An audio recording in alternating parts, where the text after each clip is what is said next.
വേദപുസ്തകത്തിൽ വചനം തന്നെ സാക്ഷീകരിക്കുന്ന, വചനത്തെ വചനം കൊണ്ട് തന്നെ തെളിയിക്കുന്ന ഒത്തിരി വചനങ്ങളുണ്ട്. അതിലൊരു വചനമാണ് എബ്രായ ലേഖനം 4:12. വായിക്കണ്ട, ഞാനങ്ങ് പറഞ്ഞുവിടാം. ആ വാക്യം ഇങ്ങനെയാണ്: ദൈവത്തിൻ്റെ വചനം ജീവനും ചൈതന്യമുള്ളതായി ഇരുവായ്ത്തലയുള്ള ഏത് വാളിനേക്കാളും മൂർച്ചയുള്ളതും പ്രാണനെയും ആത്മാവിനെയും സന്ധി മജ്ജകളെയും വേർപിടിപ്പിക്കുന്നത് വരെ തുളച്ചു ചെല്ലുന്നതും. അങ്ങനെ പറഞ്ഞ ആ വചനം എന്താന്ന് അങ്ങ് വിശദീകരിക്കുക. ആ ഒരൊറ്റ വാക്യം മതി. ദൈവത്തിൻ്റെ വചനം എന്താണ്? ദൈവത്തിൻ്റെ വചനം മനുഷ്യനിൽ എന്ത് ചെയ്യാൻ കഴിയും? ഇതുവരെ ദൈവത്തിൻ്റെ വചനത്തിന് മനുഷ്യനിൽ എന്ത് ചെയ്തിട്ടുണ്ടെന്ന് തെളിയിക്കാൻ ആ ഒരൊറ്റ വാക്യം മതി. കാരണം ആ വാക്യം പറയുന്നത് അക്ഷരത്തിൽ മഷി പുരണ്ടിരിക്കുന്ന അക്ഷര കൂട്ടുകളല്ല ദൈവത്തിൻ്റെ വചനം.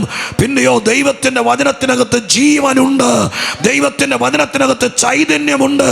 അങ്ങനെയാണെങ്കിൽ ഇന്ന് രാത്രി ഇത് കേൾക്കുന്ന ദൈവമക്കൾ പ്രാർത്ഥിച്ചുകൊണ്ടിരിക്കണം, വചനത്തിനകത്ത് എന്തുണ്ടോ അത് ഞങ്ങൾക്ക് ഇന്ന് രാത്രി കിട്ടാനിടയാകണം. ആ ജീവൻ ഇന്ന് രാത്രി ലഭിക്കണം, ആ ചൈതന്യം ഈ രാത്രി ലഭിക്കണമെന്ന് പ്രാർത്ഥിക്കുന്ന ദൈവമക്കൾ ഉണ്ടെങ്കിൽ ദൈവത്തിൻ്റെ വചനത്തിനകത്ത് കേൾക്കാൻ കൊള്ളാവുന്ന ഒരു കഥ കേൾക്കാൻ വന്നവരല്ല നമ്മള്, മറിച്ച് ദൈവവചനത്തിനകത്ത് ജീവൻ പ്രാപിക്കാൻ വന്നവരാണ്. അതിനകത്ത് ചൈതന്യം പ്രാപിക്കാൻ വന്നവരാണ്. എന്താ ഈ ചൈതന്യം എന്നൊക്കെ പറഞ്ഞ് പഴയൊരു മലയാള വാക്കാണ്. വിശദീകരിക്കാൻ സ്തോത്രം ഒത്തിരി ഉള്ളതാണ്. ഞാനൊരു വാക്ക് പറയുമ്പോൾ നിങ്ങളുടെ ഓർമ്മയിലേക്ക് വരും.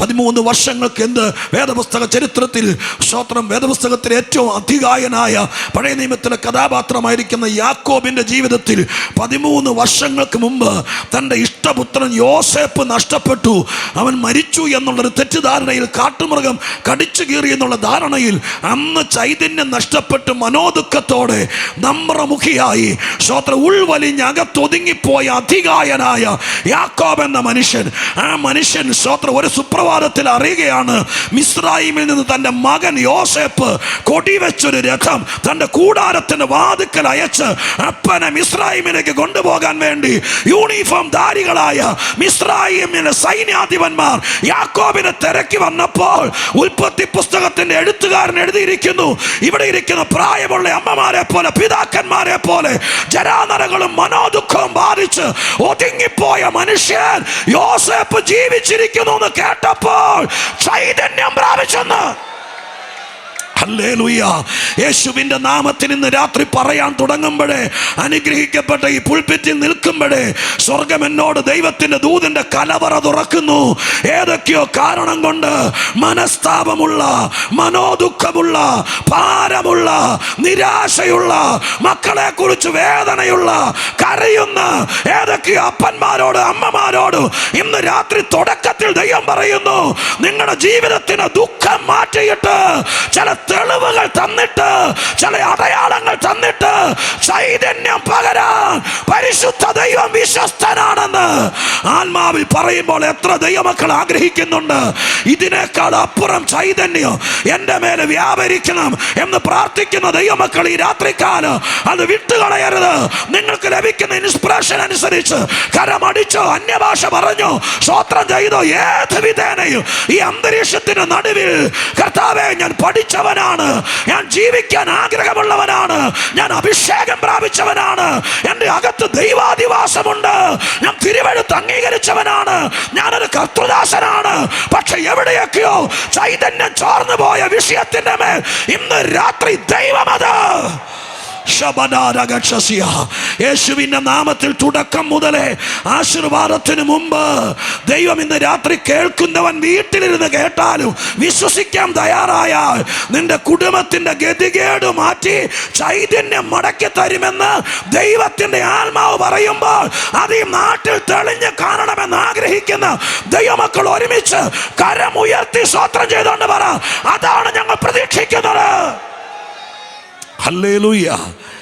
1.5 മണിക്കൂർ നമ്മൾ ദൈവത്തിൻ്റെ വചനം കേൾക്കുകയും ഈ യോഗത്തിന് വേണ്ടി സ്തോത്രം പ്രിയപ്പെട്ടവർ ലക്ഷക്കണക്കിന് രൂപ മുടക്കുകയും ചെയ്തിട്ട് ഒരു വ്യക്തിക്ക് പോലും ചൈതന്യം വരുന്നില്ലെങ്കിൽ, നമ്മൾ ഗ്രീക്കും ഹീബ്രു എല്ലാം കേട്ട് ഭൂമിക്ക് നിന്ന് സൂര്യനിലേക്ക് എത്ര ദൂരമുണ്ടെന്നും ലോകം അവസാനിക്കാൻ ഇനി എത്ര ദിവസം ഉണ്ടെന്നൊക്കെ കേട്ടിട്ടും ചൈതന്യം വരുന്നില്ലെങ്കിൽ, ഇന്നത്തെ ജീവിതത്തിനകത്ത് വിഷയങ്ങൾക്കകത്ത് മുഖം വിരിക്കുന്നത് ഒടിയുന്നില്ലെങ്കിൽ, ഒരാത്മീക യോഗത്തിൻ്റെ അന്തസ്സ് കുറയും. അതുകൊണ്ട് ഇന്ന് രാത്രി സ്വർഗം എന്നോട് പറയുന്നു, കർത്താവിൻ്റെ ആത്മാവ് നിരാശ മാറ്റി പ്രത്യാശ തന്ന്, അതിൻ്റെ വാക്കാണ് ചൈതന്യം തരിക എന്ന്.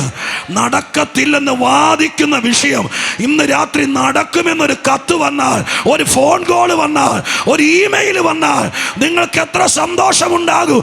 അതിനേക്കാൾ ശക്തിയോടെ ദൈവാത്മാവിൽ വിശ്വസിച്ചോ, സ്വർഗം ഇവിടെ ചിലർക്ക് ചൈതന്യം തരാനാണ് ഈ കൊല്ലം കൺവെൻഷനിൽ സ്വർഗം പ്ലാൻ ചെയ്തിരിക്കുന്നത്.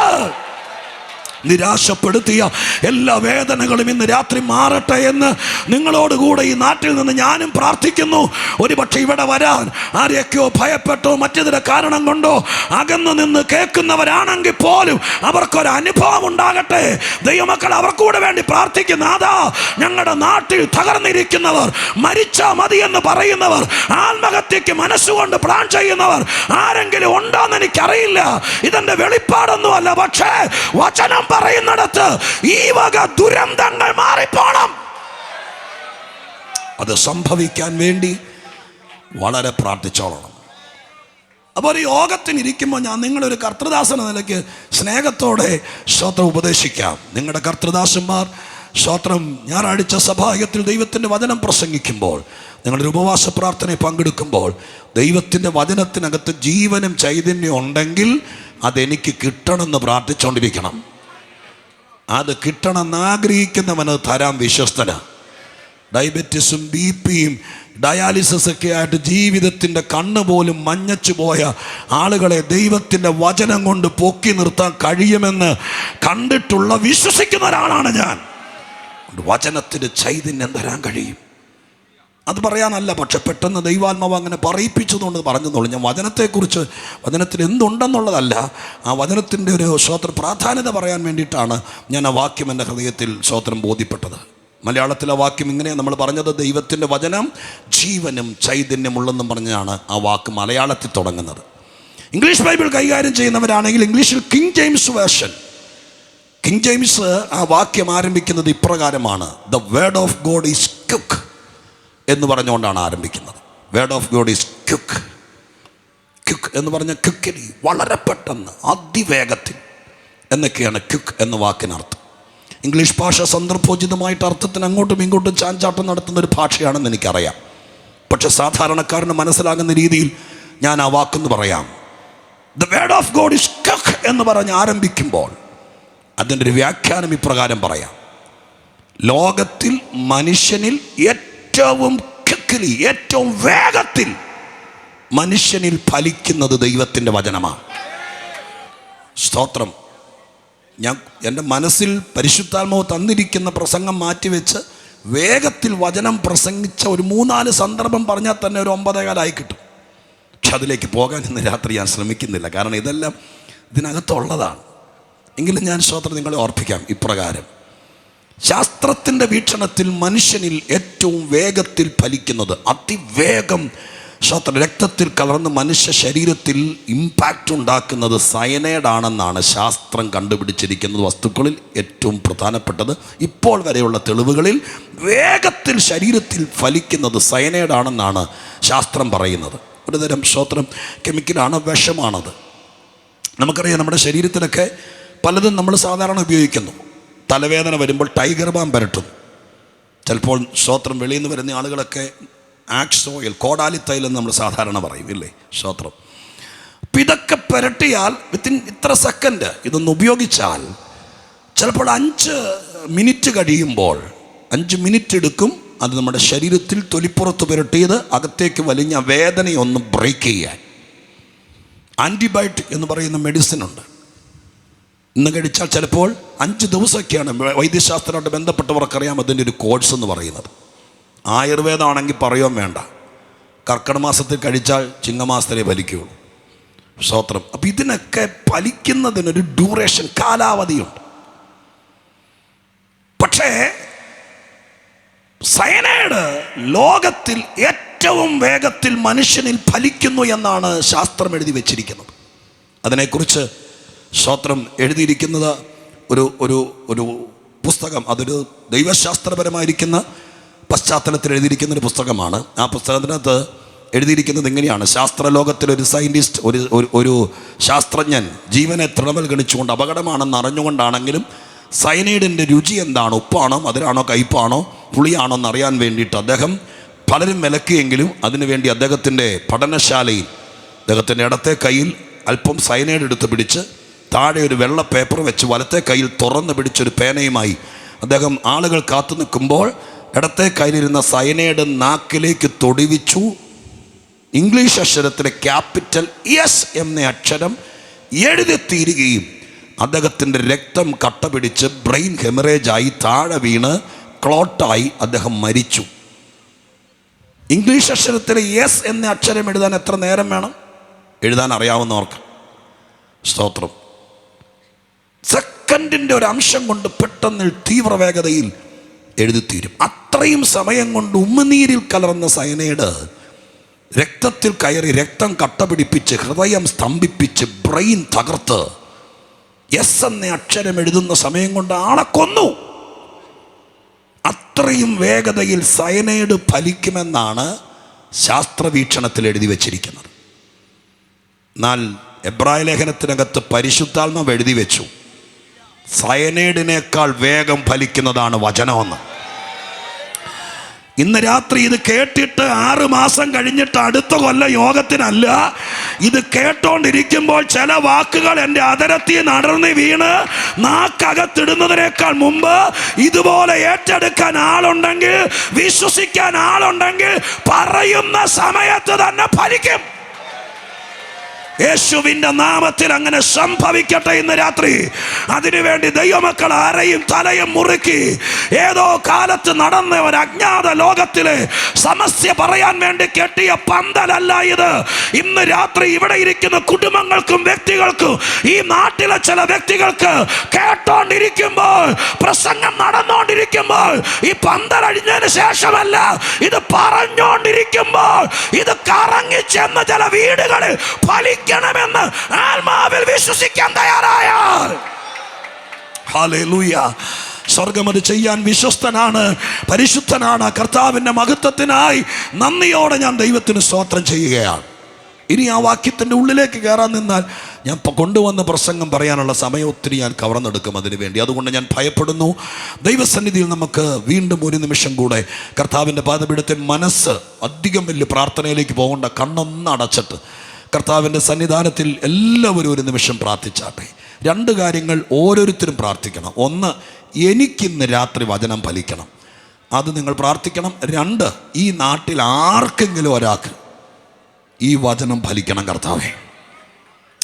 2 കാര്യം സെക്കൻഡ് കൊണ്ടൊന്ന് പ്രാർത്ഥിച്ചാൽ മതി. കർത്താവേ, എനിക്ക് എൻ്റെ കുടുംബത്തിൽ, എൻ്റെ കുഞ്ഞുങ്ങൾക്ക് ഇന്ന് രാത്രി ഞാനിവിടെ കേൾക്കാൻ വന്നിരിക്കുന്ന ദൈവത്തിൻ്റെ വചനം ഒത്തിരി നിരാശയ്ക്ക് വഴകെയുള്ള ലോകത്തിലാണ് ഞാൻ ജീവിക്കുന്നത്.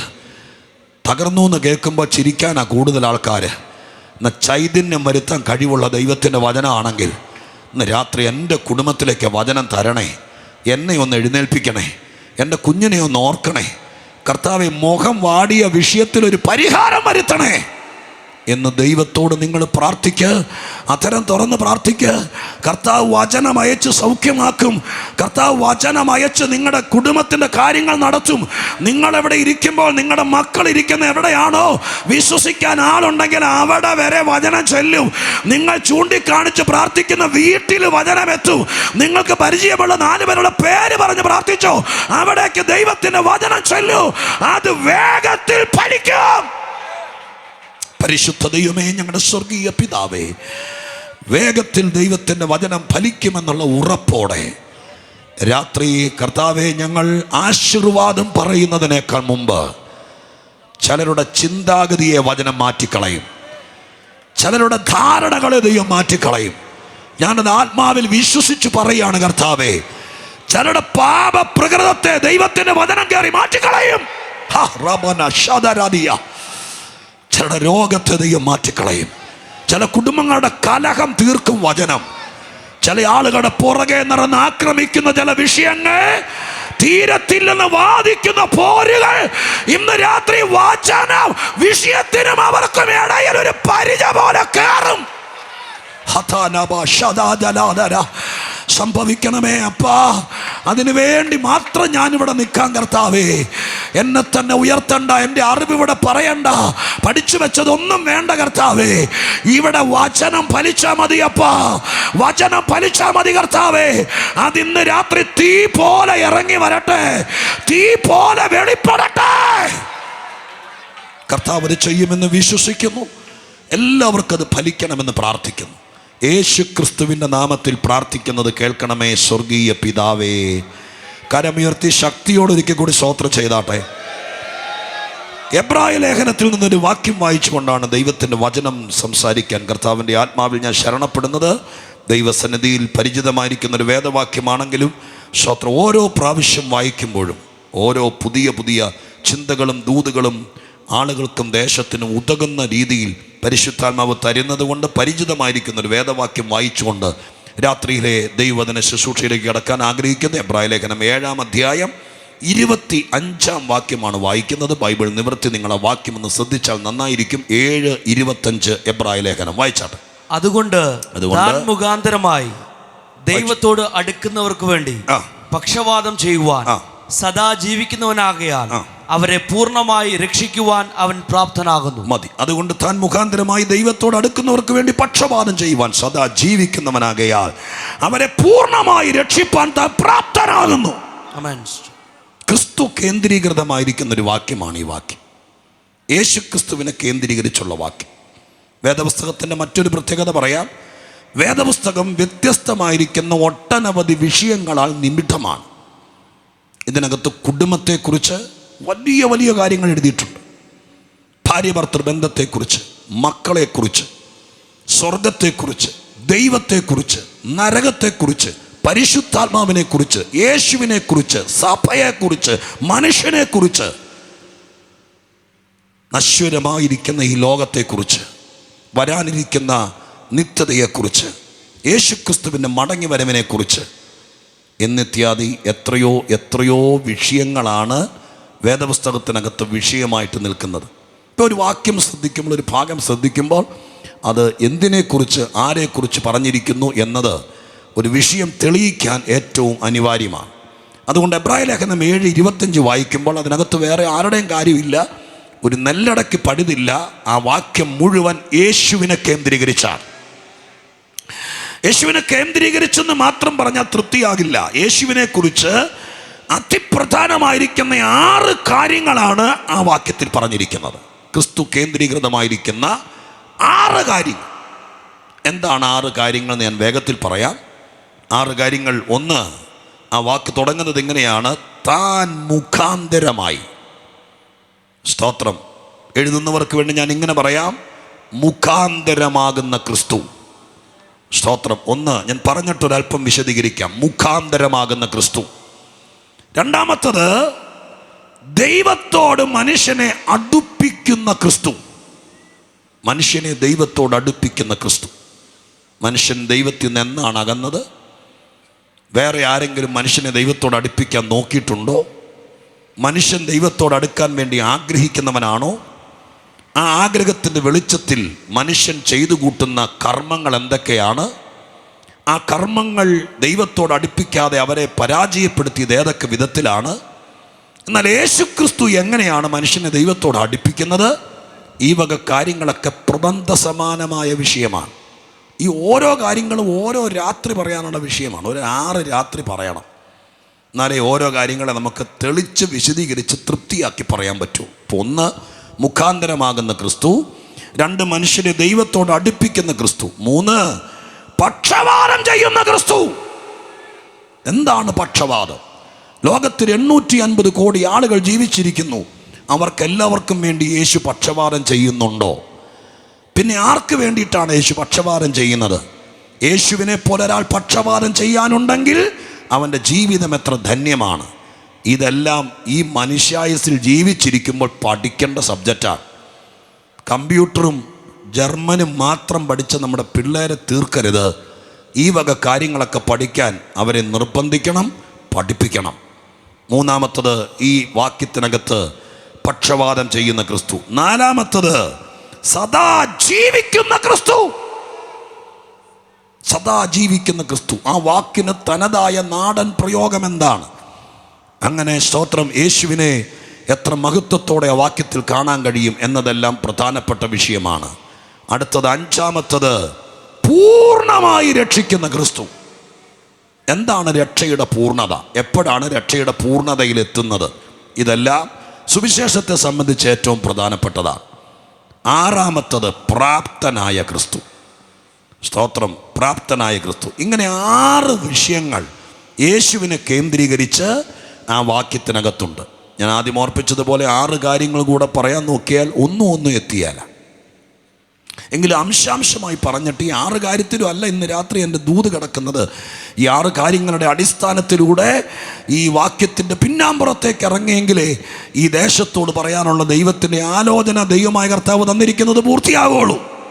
അപ്പം അതിനുവേണ്ടി സമയക്ലിപ്തതയ്ക്കകത്ത് ഞാൻ മാക്സിമം ശ്രമിക്കാം. എങ്കിലും ഈ കാര്യങ്ങളൊന്ന് പറഞ്ഞു വിടുന്നത് ഉത്തമമായിരിക്കും എന്നുള്ള ചിന്തയോടെ ഇപ്പം വിശദീകരിച്ച കാര്യങ്ങൾ കൂടെ നമുക്കകത്തേക്ക് പ്രവേശിക്കാം. ഒന്ന്, ഞാൻ പറഞ്ഞത് മുഖാന്തരമാകുന്ന ക്രിസ്തു എന്നാണല്ലോ.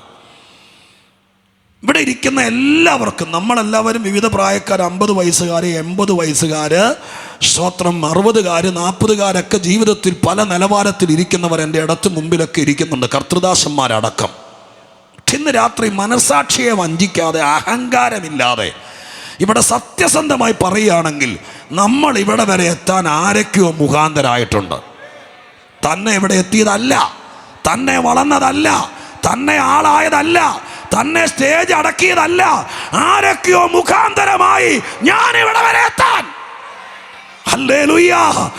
ഈ രാത്രിക്കാലം ഞാൻ ആത്മാവിൽ പറയാം, സ്തോത്രം, ആരൊക്കെയോ മുഖാന്തരമായത് കൊണ്ടാണ് നമ്മളീ പലരും ഇന്ന് ജീവിച്ചിരിക്കാൻ പോലും കാരണമായത്. ഹല്ലേലൂയ. മരണമല്ലാതെ മറ്റൊന്നും മുമ്പിലില്ലാതെ മഹാ കഷ്ടത്തിലായ സമയത്ത് ആരും അറിയാതെ നമ്മുടെ വീട്ടിൽ വന്നു, കുറച്ച് നാളത്തേക്ക് കൈത്താങ്ങൾ തന്നു. കാശൊന്നും തന്നില്ലെങ്കിലും കഷ്ടപ്പെട്ട കാലത്ത് എൻ്റെയൊക്കെ ജീവിതത്തിൻ്റെ പിന്നാമ്പുറത്തേക്ക് നോക്കുമ്പോൾ സ്തോത്രം, ഹല്ലേലൂയ, പഴയ ഒരു തകർന്ന കുടിലിനകത്ത് കള്ളുകുടിയനായ ഒരു അപ്പൻ്റെ മകനായി കെട്ടിമേയാത്തൊരു വീട്ടിനകത്ത് നാളുകൾ സ്തോത്രം ജീവിച്ചവൻ പോലെ കിടക്കുന്ന എൻ്റെ അമ്മയുടെ അരികിൽ സ്തോത്രം വീട്ടിലെ പാത്രം പോലും കഴിവെക്കാൻ ആളില്ലാതെ അന്നന്ന് കഴിക്കുന്ന ആഹാരത്തിന്റെ പാത്രം അപ്പപ്പോ കഴുകിയെടുത്ത് അങ്ങനെ ജീവിക്കുന്ന കാലത്ത് ചെരുപ്പിടാത്ത കാലുമായി ഒറ്റമുണ്ടുടുത്ത് ഒരു ദൈവദാസനും ഒരു ദൈവദാസിയും ആ സ്തോത്രം മാസങ്ങൾ ഞങ്ങളുടെ വീട്ടിൽ കയറി ഇറങ്ങി. ഹല്ലേലൂയ. ഈ ഇരിക്കുന്ന അമ്മച്ചിമാരെ പോലെ സ്തോത്രം 1 രൂപ പ്രതിഫലം കൊടുക്കണമെന്നോ കട്ടൻ ചായക്കകത്ത് പഞ്ചസാര ഇട്ട് കൊടുക്കാൻ കാശില്ലാത്ത കാലത്ത് ഒന്നും പ്രതീക്ഷിക്കാതെ ഞങ്ങളുടെ വീട്ടിൽ കയറി ഇറങ്ങി കണ്ണുനീരോട് പ്രാർത്ഥിച്ചു. എൻ്റെ അമ്മയുടെ കട്ടിലിന് കീഴെ മുട്ടുകുത്തി പ്രാർത്ഥിച്ചു. എൻ്റെ അപ്പനെ പിടിച്ചിരുത്തി ഉപദേശിച്ചു. ഞങ്ങളെ സ്നേഹിച്ചു ചേർത്ത് നിർത്തി. അവരിന്ന് നിത്യതയിൽ വിശ്രമിക്കുക. അവരെ പോലെ ചിലര് മുഖാന്തരമായത് കൊണ്ട് ഇന്ന് രാത്രിക്കാലം ഇവിടെ പലരും ഇരിക്കാൻ കാരണം. ഹല്ലേലൂയ.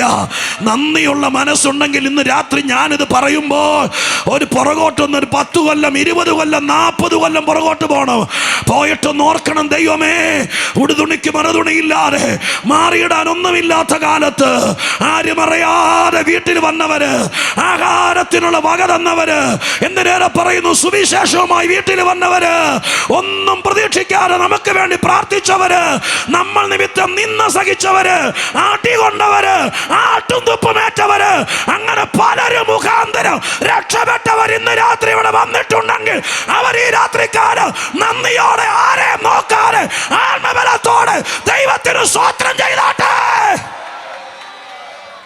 ഹല്ലേലൂയ. സ്തോത്രം. ഹല്ലേലൂയ. ഞാൻ എൻ്റെ സ്തോത്ര സാക്ഷിയൊന്നും കുറേ കാലമായിട്ട് പറയാറില്ല. പക്ഷെ ഇവിടെ ഇത്രയും പേര് വന്നപ്പോൾ ഞാനൊന്ന് സ്തോത്രം എൻ്റെ ഉള്ളത്തിൻ്റെ ഉള്ളിൽ തിങ്ങുന്നുകൊണ്ടൊരു 1 മിനിറ്റ് ഒരു കാര്യം പറയാം. ഞാൻ പറഞ്ഞല്ലോ, എൻ്റെ അപ്പൻ ഒരു മഹാകുടിയനായിരുന്നു. എറണാകുളം ജില്ലയിലെ പിറവത്തുള്ളൊരു ചന്തയിലെ കച്ചവടക്കാരനായിരുന്നു. അപ്പം അദ്ദേഹം രാവിലെ മുതൽ കുടിച്ച് സ്തോത്രം തകർന്ന് അങ്ങനെ നിൽക്കുന്ന സമയത്ത് അതേ ചന്തയിൽ മറ്റൊരു കച്ചവടക്കാരൻ ഒരു ദൈവവിശ്വാസിയായിരുന്നു. പ്രായമുള്ള വയസ്സനായിരിക്കുന്നൊരു മനുഷ്യൻ.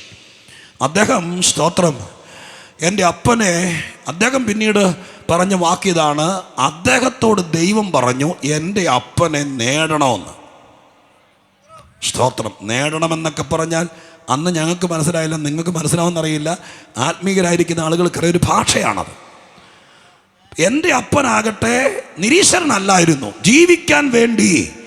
സ്തോത്രം. ഞങ്ങൾ ജനിച്ചത് ക്രിസ്തീയ കുടുംബത്തിലാണെങ്കിലും ക്രിസ്തീയ മാർഗത്തിൽ പോകാവുന്നിടത്തെല്ലാം നേർച്ചയും കാഴ്ചയായിട്ട് പോയിക്കൊണ്ടിരിക്കുന്ന സമയത്ത് അന്ന് അറിവുകേടിൽ എൻ്റെ അപ്പനോട് ആരോ പറഞ്ഞു, ക്രിസ്തീയ മാർഗത്തിൽ അനുഗ്രഹിക്കുന്ന ദൈവങ്ങൾ ചുരുക്കമാണ്, അതുകൊണ്ട് മറ്റിതര മതങ്ങളിൽ സ്തോത്രം ആശ്രയിച്ചാൽ അനുഗ്രഹവും ബിസിനസ്സിലെ അഭിവൃദ്ധിയും എല്ലാം തരാൻ തക്കവണ്ണമുള്ള സ്തോത്രം പരാശക്തികൾ ഉള്ളത് കൊണ്ട് ആ മാർഗത്തിലേക്ക് തിരിയാൻ പറഞ്ഞു.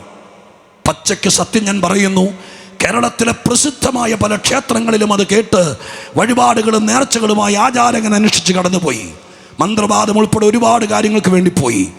സ്തോത്രം. അത് കഴിഞ്ഞപ്പോൾ ആരോ പറഞ്ഞു, മഷിയെടുത്തടക്കമുള്ള ചില കർമ്മങ്ങൾ ചെയ്താൽ രക്ഷപ്പെടുമെന്ന്. ഇതൊക്കെ ചെയ്തു നോക്കിയിട്ടും രക്ഷപ്പെടുമെന്ന് തോന്നും, പക്ഷെ രക്ഷപ്പെടുകയില്ല. അങ്ങനെ വന്നപ്പോൾ എൻ്റെ അപ്പൻ മനസ്സിൽ നിർണയിച്ചു, ദൈവം ഇല്ല, ഉണ്ടായിരുന്നെങ്കിൽ എന്നെപ്പോലൊരാക്കി ഗതികേട് വരികയില്ല. പലരും പിടിവിടുമ്പോൾ പറയുന്നൊരു വാക്കാണ്, ഇന്ന് രാത്രി ഈ നാട്ടിൽ ആരെങ്കിലും പറയുന്നുണ്ടെങ്കിൽ ഒരുപക്ഷെ നിങ്ങൾക്ക് വേണ്ടി മാത്രമാണ് പ്രസംഗത്തിൻ്റെ പ്രധാന സമയത്ത് ഒരു 2-3 മിനിറ്റ് എടുത്ത് ഈ കാര്യം ഞാൻ പറയുന്നത്. ദൈവാത്മാവ് അങ്ങനെ പ്രേരിപ്പിക്കുന്നതുകൊണ്ട് പറയുന്നത്. അങ്ങനെ ദൈവത്തെക്കുറിച്ച് കേൾക്കുന്നതോ പറയുന്നതോ ഇഷ്ടമില്ലാതിരിക്കുമ്പോഴാണ് യോനാച്ചൻ എന്ന് പറയുന്ന ഒരു മനുഷ്യനോട് ദൈവം പറഞ്ഞു, ഇവൻ്റെ അകത്ത് ദൈവിക ബോധമുണ്ട്, അതുകൊണ്ട് ഇവനെ നേടണമെന്ന്. അത് പറയുന്നതിൻ്റെ വെളിച്ചത്തിൽ യോനാച്ചൻ കാലത്ത് ഉച്ചയ്ക്കും വൈകുന്നേരവും രോഗിയായി കിടക്കുന്നവന് മരുന്ന് കൊടുക്കുന്ന പോലെ എൻ്റെ അപ്പൻ്റെ പുറകെ നടന്ന് പറയടാ, പാപം ചെയ്യരുത്, കള്ളു കുടിക്കരുത്, ദൈവത്തെ വിളിക്കണം. പക്ഷെ എൻ്റെ അപ്പൻ ആ മനുഷ്യനെ തിരിഞ്ഞു നിന്നിട്ട് പറയും, എനിക്കിത് കേൾക്കുന്ന ഇഷ്ടമല്ല, മേലാ പറയരുത്, ഞാൻ ചീത്ത വിളിക്കും. ഇത് പറയുമ്പോഴൊക്കെ യോനാച്ചൻ പിന്നെയും അപ്പൻ്റെ പുറകെ നടക്കും. സ്തോത്രം. അങ്ങനെ ഒരു ദിവസം ഒരു സ്നാനം കാണാൻ വേണ്ടി വിളിച്ചു. പെന്തിക്കോസ്തുകാരുടെ സ്നാനത്തെക്കുറിച്ച് നിങ്ങളുടെ നാട്ടിൽ വല്ലാത്ത കളറ് കയറ്റിയ വർത്തമാനങ്ങളൊക്കെ കേട്ടുകൊണ്ടിരുന്നത്. അതിൻ്റെ പേര് ശരിയോ എന്നറിയാൻ വേണ്ടി സ്നാനം കാണാൻ വേണ്ടി കുടിച്ചു നിൽക്കുന്ന സമയത്ത് എൻ്റെ അപ്പൻ ആറ്റുതീരത്ത് സ്നാനം കാണാൻ വേണ്ടി പോയതാണ്. സ്നാനവെള്ളത്തിൽ കടവിൽ ആറ്റിൽ ഇറങ്ങി നിൽക്കുന്ന സ്നാനം കഴിപ്പിക്കുന്ന കർത്തൃദാസൻ, സ്നാനം എന്താണ്, സ്നാനം ആർക്കാണ്, സ്നാനത്തിൻ്റെ അർത്ഥം എന്താണ്, സ്നാനം ആരുടെ കൽപ്പനയാണ്, സ്നാനപ്പെട്ടില്ലെങ്കിൽ എന്താ സംഭവിക്കുന്നത്, സ്നാനത്തിന് എന്ത് സംഭവിക്കുന്നു, ഈ വക കാര്യങ്ങളെക്കുറിച്ച് തുളവും വിരളമായിരിക്കുന്ന ഭാഷയിൽ കാര്യങ്ങൾ പറഞ്ഞനന്തരം 2 കരങ്ങളും പൊക്കി നിറഞ്ഞൊഴുകുന്ന കണ്ണുനീരോടെ കരയിൽ തടിച്ചുകൂടിയിരിക്കുന്ന ആളുകൾക്ക് വേണ്ടി പ്രാർത്ഥിക്കുന്ന നിമിഷം ഒരുപാട് പേര് കൂടി നിൽക്കുന്ന ഒരു കരയിൽ എൻ്റെ അപ്പൻ കുടിച്ചാ നിന്നതെങ്കിലും, സ്തോത്രം, കരവുണ്ട മുണ്ടും ഒരു 2-ാം മുണ്ടും തോളയിലിട്ട നിന്നതെങ്കിലും ആ പ്രാർത്ഥനയുടെ മധ്യത്തിൽ പരിശുദ്ധാത്മാവ് ഇടപെട്ടു. ആത്മാവ് ഇടപെട്ടിട്ട് എൻ്റെ അപ്പൻ്റെ ഹൃദയത്തെ തൊട്ടു. മദ്യത്തിൻ്റെ ലഹരി മാറി, സുബോധം വന്നു, അവിടെ നിന്ന് കരയാൻ തുടങ്ങി. സ്നാനം നടക്കുന്നത് മുഴുവൻ കാണാൻ പറ്റാത്ത രീതിയിൽ സ്തോത്രം അദ്ദേഹം അവിടെ നിൽക്കാൻ പറ്റാതെ ഒരു വിങ്ങിപ്പൊട്ടുന്ന ഹൃദയവും കണ്ണുനീരൊലിക്കുന്ന മുഖവുമായതുകൊണ്ട് ആളുകൾ എന്ത് വിചാരിക്കുമെന്നോർത്ത് മാറി നിന്നു കഴിഞ്ഞപ്പോൾ സ്നാനം കഴിഞ്ഞു, ആളുകളൊക്കെ പിരിഞ്ഞു, കൂക്കുവിളിയും ആർപ്പുവിളിയൊക്കെ ഉണ്ടായി. ലാസ്റ്റ് വസ്ത്രമൊക്കെ മാറി തമ്പേറും കൊട്ടി വീണ്ടും പാട്ടുപാടി വരിവരിയായിട്ട് സ്നാനപ്പെട്ടവരെയും കൊണ്ട് തിരിച്ചു പോകുമ്പോൾ എൻ്റെ അപ്പൻ പള്ളിയിലെ റാസയൊക്കെ വരുമ്പോൾ ഭക്തിയോടെ മുണ്ടിൻ്റെ മടക്കി കുത്തഴച്ച് കൈകൂപ്പി നിൽക്കുന്നത് പോലെ സ്നാനപ്പെട്ട് മടങ്ങിപ്പോകുന്നവരെ കണ്ട് നിന്നപ്പോൾ ഈ യോനാച്ചൻ വന്ന് എൻ്റെ അപ്പനോട് പറഞ്ഞു, ഡോ, സ്നാനം നടന്നത് അവിടെയല്ലേ, നീ അവിടെ വരണ്ട, ഇവിടെ വന്ന് നിന്നാൽ മതിയോ, അങ്ങോട്ട് വരാൻ വയ്യായിരുന്നു. ഇപ്പം എൻ്റെ അപ്പൻ കരഞ്ഞോണ്ട് പറഞ്ഞു, ഞാൻ അവിടെ വന്നു, പക്ഷെ എനിക്കവിടെ നിൽക്കാൻ പറ്റിയില്ല, ഞാൻ കുടിച്ചിട്ടാണ് ഇരുന്നത്, പക്ഷെ ഇപ്പം ഞാൻ കുടിച്ചോണ്ടല്ല ഈ പറയുന്നത്, എനിക്കെന്തോ സംഭവിച്ചു, എന്താ സംഭവിച്ചതെന്നറിയില്ല എന്ന് പറഞ്ഞ് കരഞ്ഞു. ആ സമയത്ത് ആ മനുഷ്യൻ തേങ്ങുന്ന ഹൃദയത്തോടെ എൻ്റെ അപ്പൻ്റെ കയ്യെ പിടിച്ചിട്ട് ഇങ്ങനെ പറഞ്ഞടാ, ഈ കടവിൻ്റെ കരയിൽ 100 കണക്കിന് ആളുകൾ വന്നിട്ട് ആർക്കും തോന്നാത്തത് നിനക്ക് തോന്നിയെങ്കിൽ ഇത് ദൈവം നിന്നെ സന്ദർശിച്ചിരിക്കുക. എന്നിട്ടൊരു വാക്ക് പറഞ്ഞു, ഇനി നീ പാപം ചെയ്യാതെ ദൈവത്തെ വിശ്വസിച്ചാൽ നിന്നെ നിന്റെ മക്കളെയും ദൈവം ഉപയോഗിക്കുന്നു. ഹല്ലേലൂയ. ഞങ്ങളുടെ വീട്ടിലേക്ക് വന്ന ആദ്യത്തെ പ്രവചനമായിട്ട് ഞങ്ങൾ പരിഗണിക്കുന്നത് ആ വാക്കാ.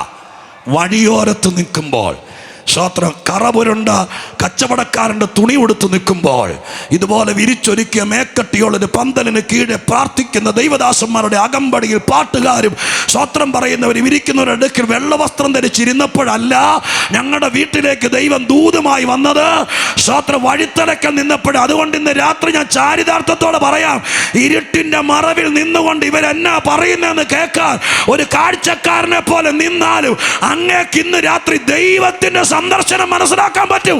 അതുകൊണ്ട് ആരോടോ ദൈവം പറയുന്നു, ഒരല്പനേരം കൂടി അവിടെ നിൽക്ക്, ദൈവം എന്തെങ്കിലും ചെയ്യാതിരിക്കില്ല. ഹല്ലേലൂയ. ദൈവമക്കൾ പ്രാർത്ഥിച്ചുകൊണ്ടിരുന്നു. കർത്താവിന്റെ വചനം ഈ പന്തലിന് പുറത്തേക്ക് പോകുന്നുണ്ട്. ആരൊക്കെയോ ശക്തമായി ഈ യോഗത്തെ ശ്രദ്ധിക്കുന്നുണ്ട്. അല്ലെങ്കിൽ എന്റെ ദൂത് തെറ്റിമാറുന്നില്ല. ഞാനൊരു ട്രാക്കിൽ പ്രസംഗിക്കുന്നവനാണ്. ഇന്ന് രാത്രി റെയിൽവേ ട്രാക്കിൽ സ്റ്റേഷൻ മാസ്റ്റർ തിരിച്ചു വിടുന്നത് പോലെ സ്വർഗത്തിലെ ദൈവം റൂട്ട് തിരിച്ചു വിടുന്നുണ്ട്. ദേശത്തിലേക്ക് വചനം ഇറങ്ങുന്നുണ്ട്. ചില വീടുകളിലേക്ക് ഇത് ഇടിച്ചു കയറുന്നുണ്ട്. സ്വർഗം അത് ചെയ്യാൻ പോകുകയാണ്. മഹത്വത്തിന്റെ രാജാവ് അവന്റെ ദൗത്യം നിറവേറ്റാൻ പോകുകയാണ്. വിശ്വസിക്കുന്നവർ മാത്രം ദൈവത്തിന് നന്ദി പറഞ്ഞു. ഇതൊരു വലിയ ആരവമായി മാറുകയാണ്.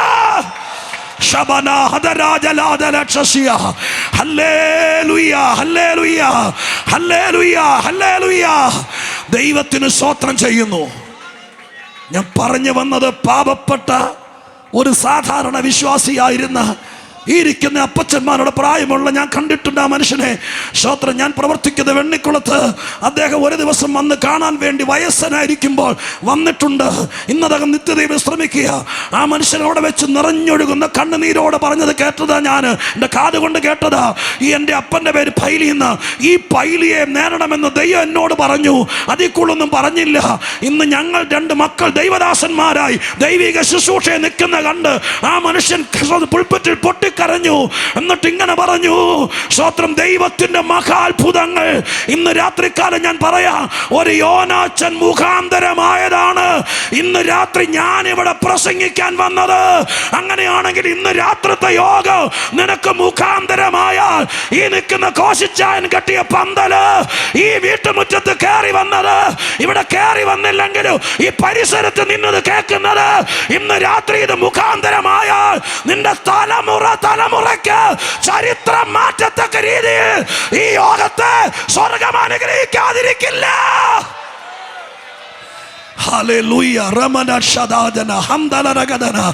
ഓൺലൈനിൽ ഞങ്ങൾ വാച്ച് ചെയ്യുന്ന നിങ്ങളുടെ സഹോദരന്മാർ ലോകത്തിന്റെ അറ്റം വരെ ഇത് എത്തിക്കാൻ വേണ്ടി കഴിയുന്നിടത്തോളം ആളുകൾ ഇത് കേൾക്കാൻ വേണ്ടി ക്രമീകരണങ്ങൾ ചെയ്യുന്നുണ്ട്.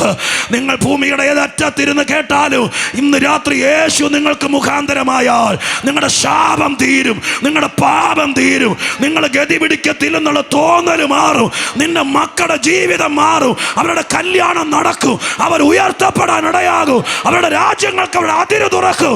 ഈ രാത്രി ഞാൻ വിശ്വസിക്കുന്നു, എന്റെ യേശു ഒരു ശകുനപ്പഴയല്ല, ഒരു വഴിമുടക്കിയല്ല. ആയിരങ്ങളുടെ ദശലക്ഷക്കണക്കിന് ആളുകൾക്ക് ജീവിതത്തിന് മുഖാന്തരമായവനാണ് ശ്രീ യേശു. ഹല്ലേലൂയ. നമ്മുടെ കർത്താവിനോട് സ്നേഹമുള്ള ദൈവമക്കൾ, അങ്ങ് മുഖാന്തരമാണ് ഞാൻ ഇന്ന് രാത്രി ഇവിടെ ഇരിക്കുന്നത്. ഞാൻ ജീവിച്ചത് സ്വന്തം സഹോദര വൃന്ദങ്ങൾ പോലും തെറ്റിദ്ധരിക്കപ്പെട്ട് തള്ളിക്കളഞ്ഞ സ്ഥാനത്ത് എന്നെയും എൻ്റെ കുഞ്ഞുങ്ങളെയും ആത്മഹത്യക്ക് ഇട്ടുകൊടുക്കാതെ ദൈവകൃപയിൽ നിർത്തിയത് യേശു മുഖാന്തരമാണെന്ന് നന്ദിയുള്ള ഹൃദയത്തോടെ ഇതിനകത്ത് പറയാൻ കഴിയുന്ന ദൈവമക്കൾ ഉണ്ടെങ്കിൽ ഒരു 30 സെക്കൻഡ് എടുത്താലും വേണ്ടില്ല, നിങ്ങളുടെ കഴിവിന്റെ പരമാവധി പറയണോ. എന്റെ സന്തോഷത്തിന്റെ രഹസ്യം, എന്റെ ആത്മീകത്തിന്റെ രഹസ്യം, എന്റെ ഉല്ലാസത്തിന്റെ രഹസ്യം, എന്റെ ധൈര്യത്തിന്റെ രഹസ്യം എന്റെ യേശുവാണ്. കരമടിച്ചോ, നന്ദി പറഞ്ഞോ. ഏത് വിധേനയും ലോകമറിയട്ടെ, ഞാൻ സായിപ്പിന്റെ പണം മേടിച്ചുകൊണ്ടല്ല, മാസം തോറും ആരെങ്കിലും തരുന്ന ചില്ലറ സഹായത്തിന് വേണ്ടിയിട്ടല്ല. എൻ്റെ യേശു എൻ്റെ മുഖാന്തരമായി, അവൻ മുഖാന്തരമാണ്. എൻ്റെ അപ്പൻ്റെ കാലത്ത്, എൻ്റെ അമ്മയുടെ കാലത്ത് എൻ്റെ വീട്ടിൽ യേശു കയറി. ആ കാലഘട്ടം മുതൽ യേശു ഞങ്ങളുടെ കുടുംബത്തിലൊരു മുഖാന്തരമാണ്.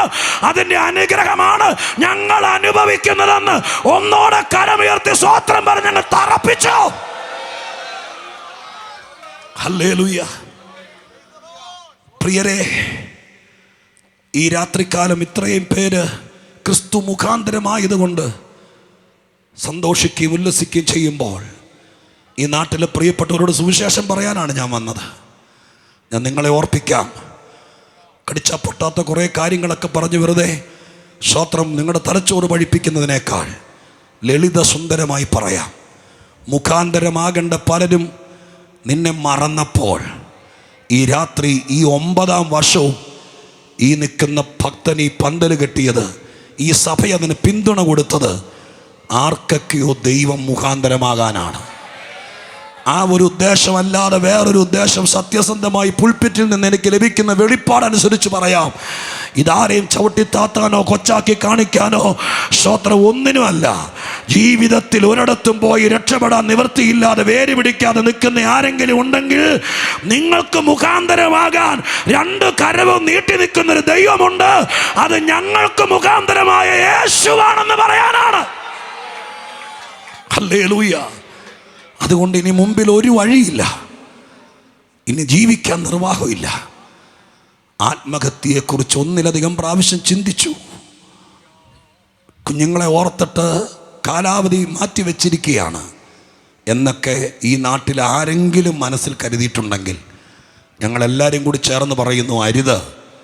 നിങ്ങൾക്ക് മുഖാന്തരമാകാൻ ഒരു രക്ഷകനുണ്ട്. അവനൊരു മതത്തിൻ്റെ ആളല്ല. യേശു ഒരു പൊതു സ്വത്താണ്, ഒരു സഭക്കാരുടെ അല്ല യേശു. തെറ്റിദ്ധരിക്കരുത്, ക്രിസ്ത്യാനികളുടെ കുത്തകയല്ല യേശു. ചിലരുടെ കടത്തി പറയാം, നമ്മുടെ നാട്ടുകാർക്ക് മനസ്സിലാക്കാൻ, പെന്തിക്കോസുകാരുടെയും കുത്തകയല്ല. യേശു ഒരു പൊതു സ്വത്താണ്. യേശുവിന് മതമില്ല, ജാതിയില്ല, ആണെന്നോ പെണ്ണെന്നോ ഇല്ല. യേശുവെ ആര് വിളിക്കുന്നോ അവന്റെ ചാരെ ഓടിയെത്തുന്നവനാണ് യേശു. നിങ്ങൾ തെറ്റിദ്ധരിക്കപ്പെട്ടിരിക്കുന്നെങ്കിൽ ഇന്ന് രാത്രി ഞാനത് മനസ്സിൽ നിന്ന് ഒരു സഹോദര സ്നേഹത്തിൽ തുടച്ചു കളയുന്നു. നിങ്ങൾക്ക് ധൈര്യമായി യേശുവെ എന്ന് വിളിക്കാം. അതിന് ആരുടെ അനുവാദം വേണ്ട, ഇടനിലക്കാര് വേണ്ട, മധ്യസ്ഥന്മാര് വേണ്ട. യേശു ഒരു മുഖാന്തരമാണ്.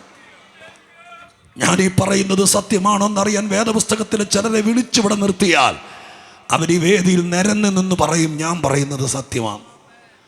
ഗദരദേശത്തിന് ഭൂതഗ്രസ്തൻ എന്ന് വിളിക്കുന്ന ഒരാളുണ്ടല്ലോ, ആ മനുഷ്യനെ നാട്ടുകാർക്ക് അടക്കാൻ കഴിയാത്തവനായിരുന്നു. രാവിലെ ആരൊക്കെ ചങ്ങലയിട്ട് ബന്ധിച്ചാലും 11 മണിയാകുമ്പോഴത്തേക്ക് അത് ഉരുകി ഓടിക്കും. അവനെ ഭരിച്ചിരുന്ന 6000 ഭൂതങ്ങൾ. സ്തോത്രം. വീട് മറന്ന്, സ്വന്തം പേര് പോലും മറന്ന് അവനോട് കർത്താവ് ചോദിച്ചു, നിന്റെ പേരെന്താണ്? സ്തോത്രം. അവൻ പറഞ്ഞത് ലെഗ്യോൻ എന്നാണ്. ലെഗ്യോൻ എന്നൊരു പേരല്ല. സ്തോത്രം. അവൻ്റെ പേര് ഒരുപക്ഷെ നമ്മുടെ നാട്ടിൽ ഇട്ടിരിക്കുന്ന പോലെ ചാക്കോന്നോ ജോയിന്നോ സ്തോത്രം തങ്കച്ചെന്നൊക്കെ ആയിരിക്കും അപ്പനും അമ്മയിട്ട് പേര്. ആ നാട്ടിൽ അങ്ങനത്തെ പേരില്ല, പക്ഷെ നാട്ടുകാർക്ക് മനസ്സിലാകാൻ വേണ്ടി പറയുക. പക്ഷെ ആ പേര് പോലും പറയാൻ സാത്താൻ അവനെ അനുവദിക്കുന്നില്ല. വ്യക്തിത്വം അടക്കി വെച്ചിരിക്കുക. ആ സമയത്ത് യേശുക്രിസ്തു കടല് താണ്ടി അക്കരെ ചെന്നു. ശവക്കല്ലറയിൽ കിടക്കുകയും ആളുകളെ പേടിപ്പിക്കുകയും വീടിനെ മറക്കുകയും ഇടയ്ക്കിടയ്ക്ക് കടുന്തൂക്കിലോട് ഓടി അലറിക്കരയുകയും അവൻ വീട്ടിലേക്ക് പോകാൻ വേണ്ടി ശ്രമിച്ചാൽ വഴിക്കിട്ട് തടഞ്ഞ് തിരിച്ചു വിടുന്നത് പോലെ വീണ്ടും കല്ലറയിലേക്ക് മടക്കി അയക്കുകയും ജീവിതത്തിൽ രക്ഷപ്പെടാൻ ഒരു വഴിയില്ലാതെ പഴുതടച്ച് 6000 ഭൂതങ്ങൾ ഒരുമിച്ച് പടിയടച്ച് സമരം ചെയ്ത് നിൽക്കുമ്പോൾ സാക്ഷാൽ ദൈവത്തിൻ്റെ പുത്രനായ ശ്രീ യേശു പടകേറി കടല് താണ്ടി ഇക്കരെ വന്നു. ആ മനുഷ്യനെ കല്ലറയിൽ നിന്ന് വിടുവിച്ചു. 6000 ഭൂതങ്ങളെ പുറത്താക്കി അവനെ ആ നാട്ടിലെ ഒരു ഉപദേശിയാക്കി.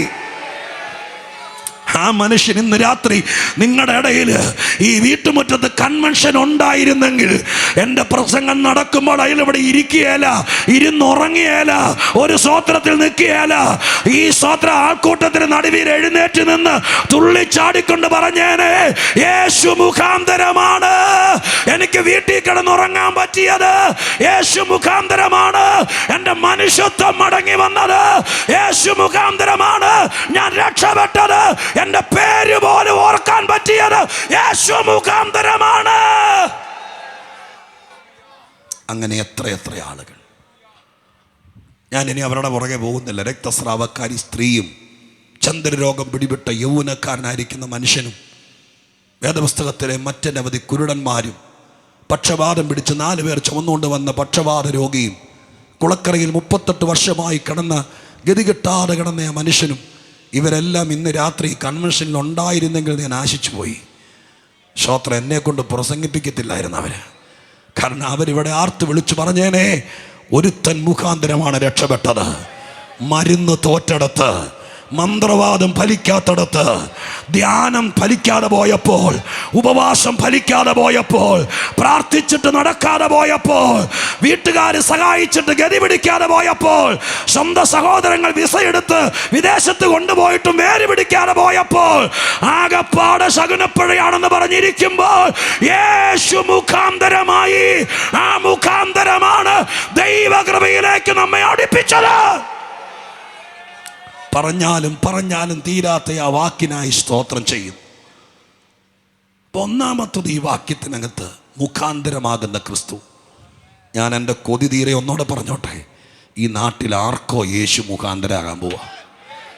ഞാൻ എൻ്റെ മുമ്പിലും എൻ്റെ സൈഡിലേക്ക് ഇരിക്കുന്ന അമ്മമാരും പ്രിയപ്പെട്ടവരും അടക്കം സ്തോത്രം ഇതിനകത്തോ പുറത്തോ വിരുണിത ഹൃദയത്തോടെ വേദനിച്ചിരിക്കുന്നവരോട് പറയാം, നിങ്ങൾ ദൈവമുഖത്തേക്ക് മാത്രം നോക്ക്, യേശുവിനെ മാത്രം വിളിക്കുക.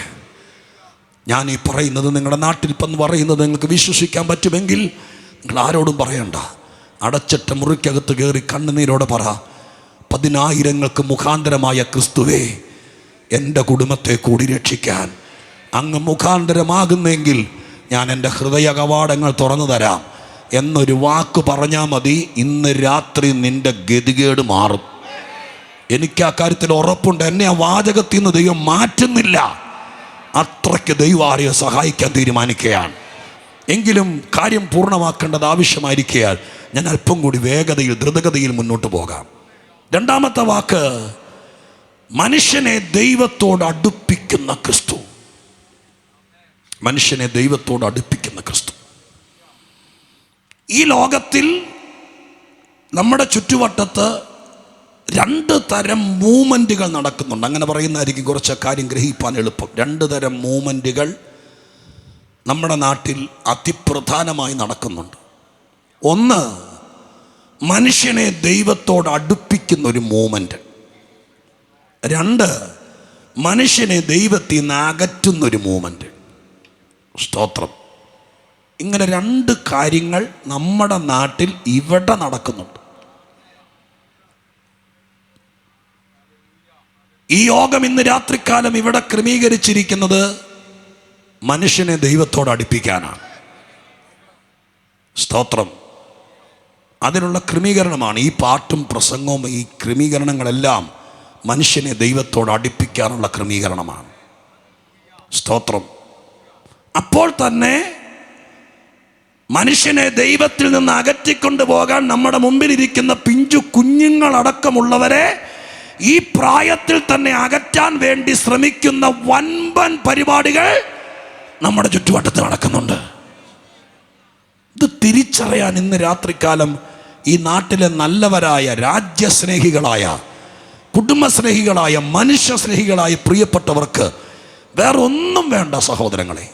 ഇത് മാത്രം ഒന്ന് വിവേചിച്ചെടുത്താൽ നമ്മുടെ കണ്ണ് തുറക്കും.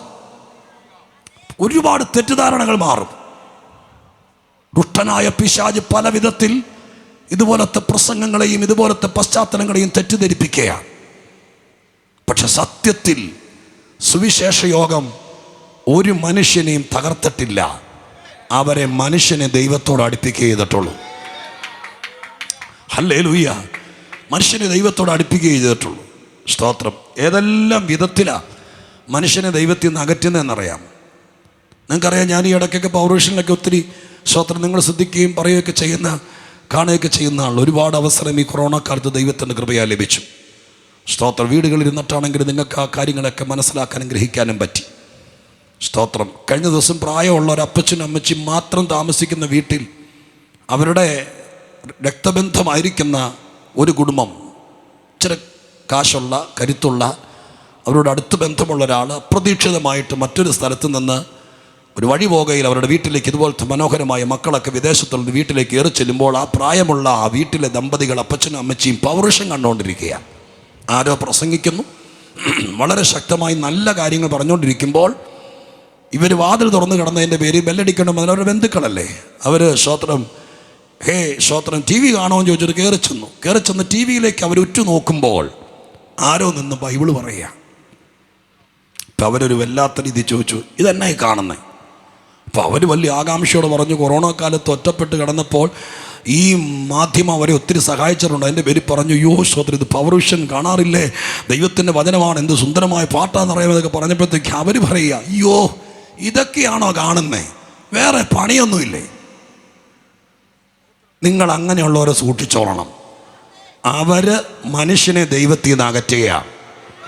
കള്ള് മേടിച്ച് തന്നില്ല, കഞ്ചാവ് മേടിച്ച് തന്നില്ല, സ്തോത്രം. പക്ഷേ ഒരുത്തൻ ബൈബിൾ വായിക്കാൻ ആഗ്രഹിച്ചാൽ, ഒരുത്തൻ ഒരു കൺവെൻഷന് പോകാൻ ആഗ്രഹിച്ചാൽ, ഒരുത്തൻ ദൈവത്തോട് അടുക്കാൻ ആഗ്രഹിച്ചാൽ, ഒരുത്തൻ ഒരു പ്രാർത്ഥനയ്ക്ക് പോകാൻ ആഗ്രഹിച്ചാൽ, അയ്യേ പ്രാർത്ഥനയ്ക്ക് പോകാനോ, നിനക്ക് വേറെ പണിയില്ലേ എന്ന് പറയുന്ന ആരെങ്കിലും ഉണ്ടെങ്കിൽ അവരെ ഒന്ന് ശ്രദ്ധിച്ചോളണം. അവര് മനുഷ്യനെ ദൈവത്തോട് അകറ്റുന്നവരാണ്. ഹല്ലേലൂയ. അതിനി ആരാണെങ്കിലും ഓർത്തോളണം, മനുഷ്യനെ ദൈവത്തോട് അകറ്റുന്ന വൻപൻ പരിപാടികളുണ്ട്, ഓരോരോ സ്ഥിതികൾക്കനുസരിച്ചുണ്ട്. സ്തോത്രം. ഈ മൊബൈലിനകത്തൊക്കെ കാണുമ്പോഴൊക്കെ സന്തോഷമാണ്, ഫോൺ ചെയ്യാൻ. ഇത് ഓർമ്മ ഇല്ലാതെ ഇപ്പം ജീവിക്കാൻ പറ്റിയല്ല. പക്ഷെ ഇതിനകത്തേക്ക് സൂക്ഷിച്ച് കയറിയില്ലെങ്കിൽ ഇതിനകത്തും മനുഷ്യനെ ദൈവത്തിൽ നിന്ന് അകറ്റുന്ന ഭയങ്കര പരിപാടികളുണ്ട്. സ്തോത്ര. ഹല്ലേലൂയ. സന്ധ്യാപ്രാർത്ഥനയും കഴിഞ്ഞ് അത്താഴം ഉണ്ടിട്ട് ഒറ്റയ്ക്ക് സ്തോത്രം അകത്തെ മുറി കയറി കുറ്റിയിട്ട് ജസ്റ്റ് ആരെങ്കിലും സ്തോത്രം നമ്മളെ കോൾ ചെയ്തിട്ടുണ്ടോ, വാട്സാപ്പ് അയച്ചൊന്ന് നോക്കാൻ വേണ്ടി കയറിയതാണ്. തെന്നി മറിഞ്ഞ് കൈ തെന്നി കയറി വേണ്ടാത്തൊരു സ്ഥലത്തേക്ക് പോയാൽ അന്ന് രാത്രി ഉറങ്ങാൻ തോന്നിയല്ല. സത്യം പറയുന്നേ. സ്തോത്രം. പിന്നെ ഇവിടുത്തുകാർക്കൊന്നും മൊബൈൽ ഇല്ലാത്തത് കൊണ്ട് സ്തോത്രം. കാരണം നിങ്ങൾക്കറിയില്ലല്ലോ സ്തോത്രം. ഞാനിത് പറഞ്ഞിട്ട് അവർക്ക് അറിയേയില്ല സ്തോത്രം. മൊബൈൽ ഇല്ലാത്തവർക്ക് ഞങ്ങൾ ഈ സൂത്രം കണ്ടിട്ടില്ല പാസ്റ്ററേ, ഇത് വലിയ ബോംബെ ചെന്ന് പറ. അപ്പം അറിയാതെ വീട്ടിലിരുന്നുകൊണ്ട് സന്ധ്യാപ്രാർത്ഥനയും കഴിഞ്ഞ് അത്താഴം ഉണ്ടിട്ട് രാത്രി സ്തോത്രം അകത്തേക്ക് കയറിയതാ. ഇത് തുറന്നു വന്നപ്പോൾ ഇതിനകത്ത് ആരും വരാതെ നമ്മളെ ദൈവത്തിൽ നിന്ന് അകറ്റുന്ന സൂത്രം സാത്താൻ കയറ്റി വെച്ചിട്ടുണ്ട്.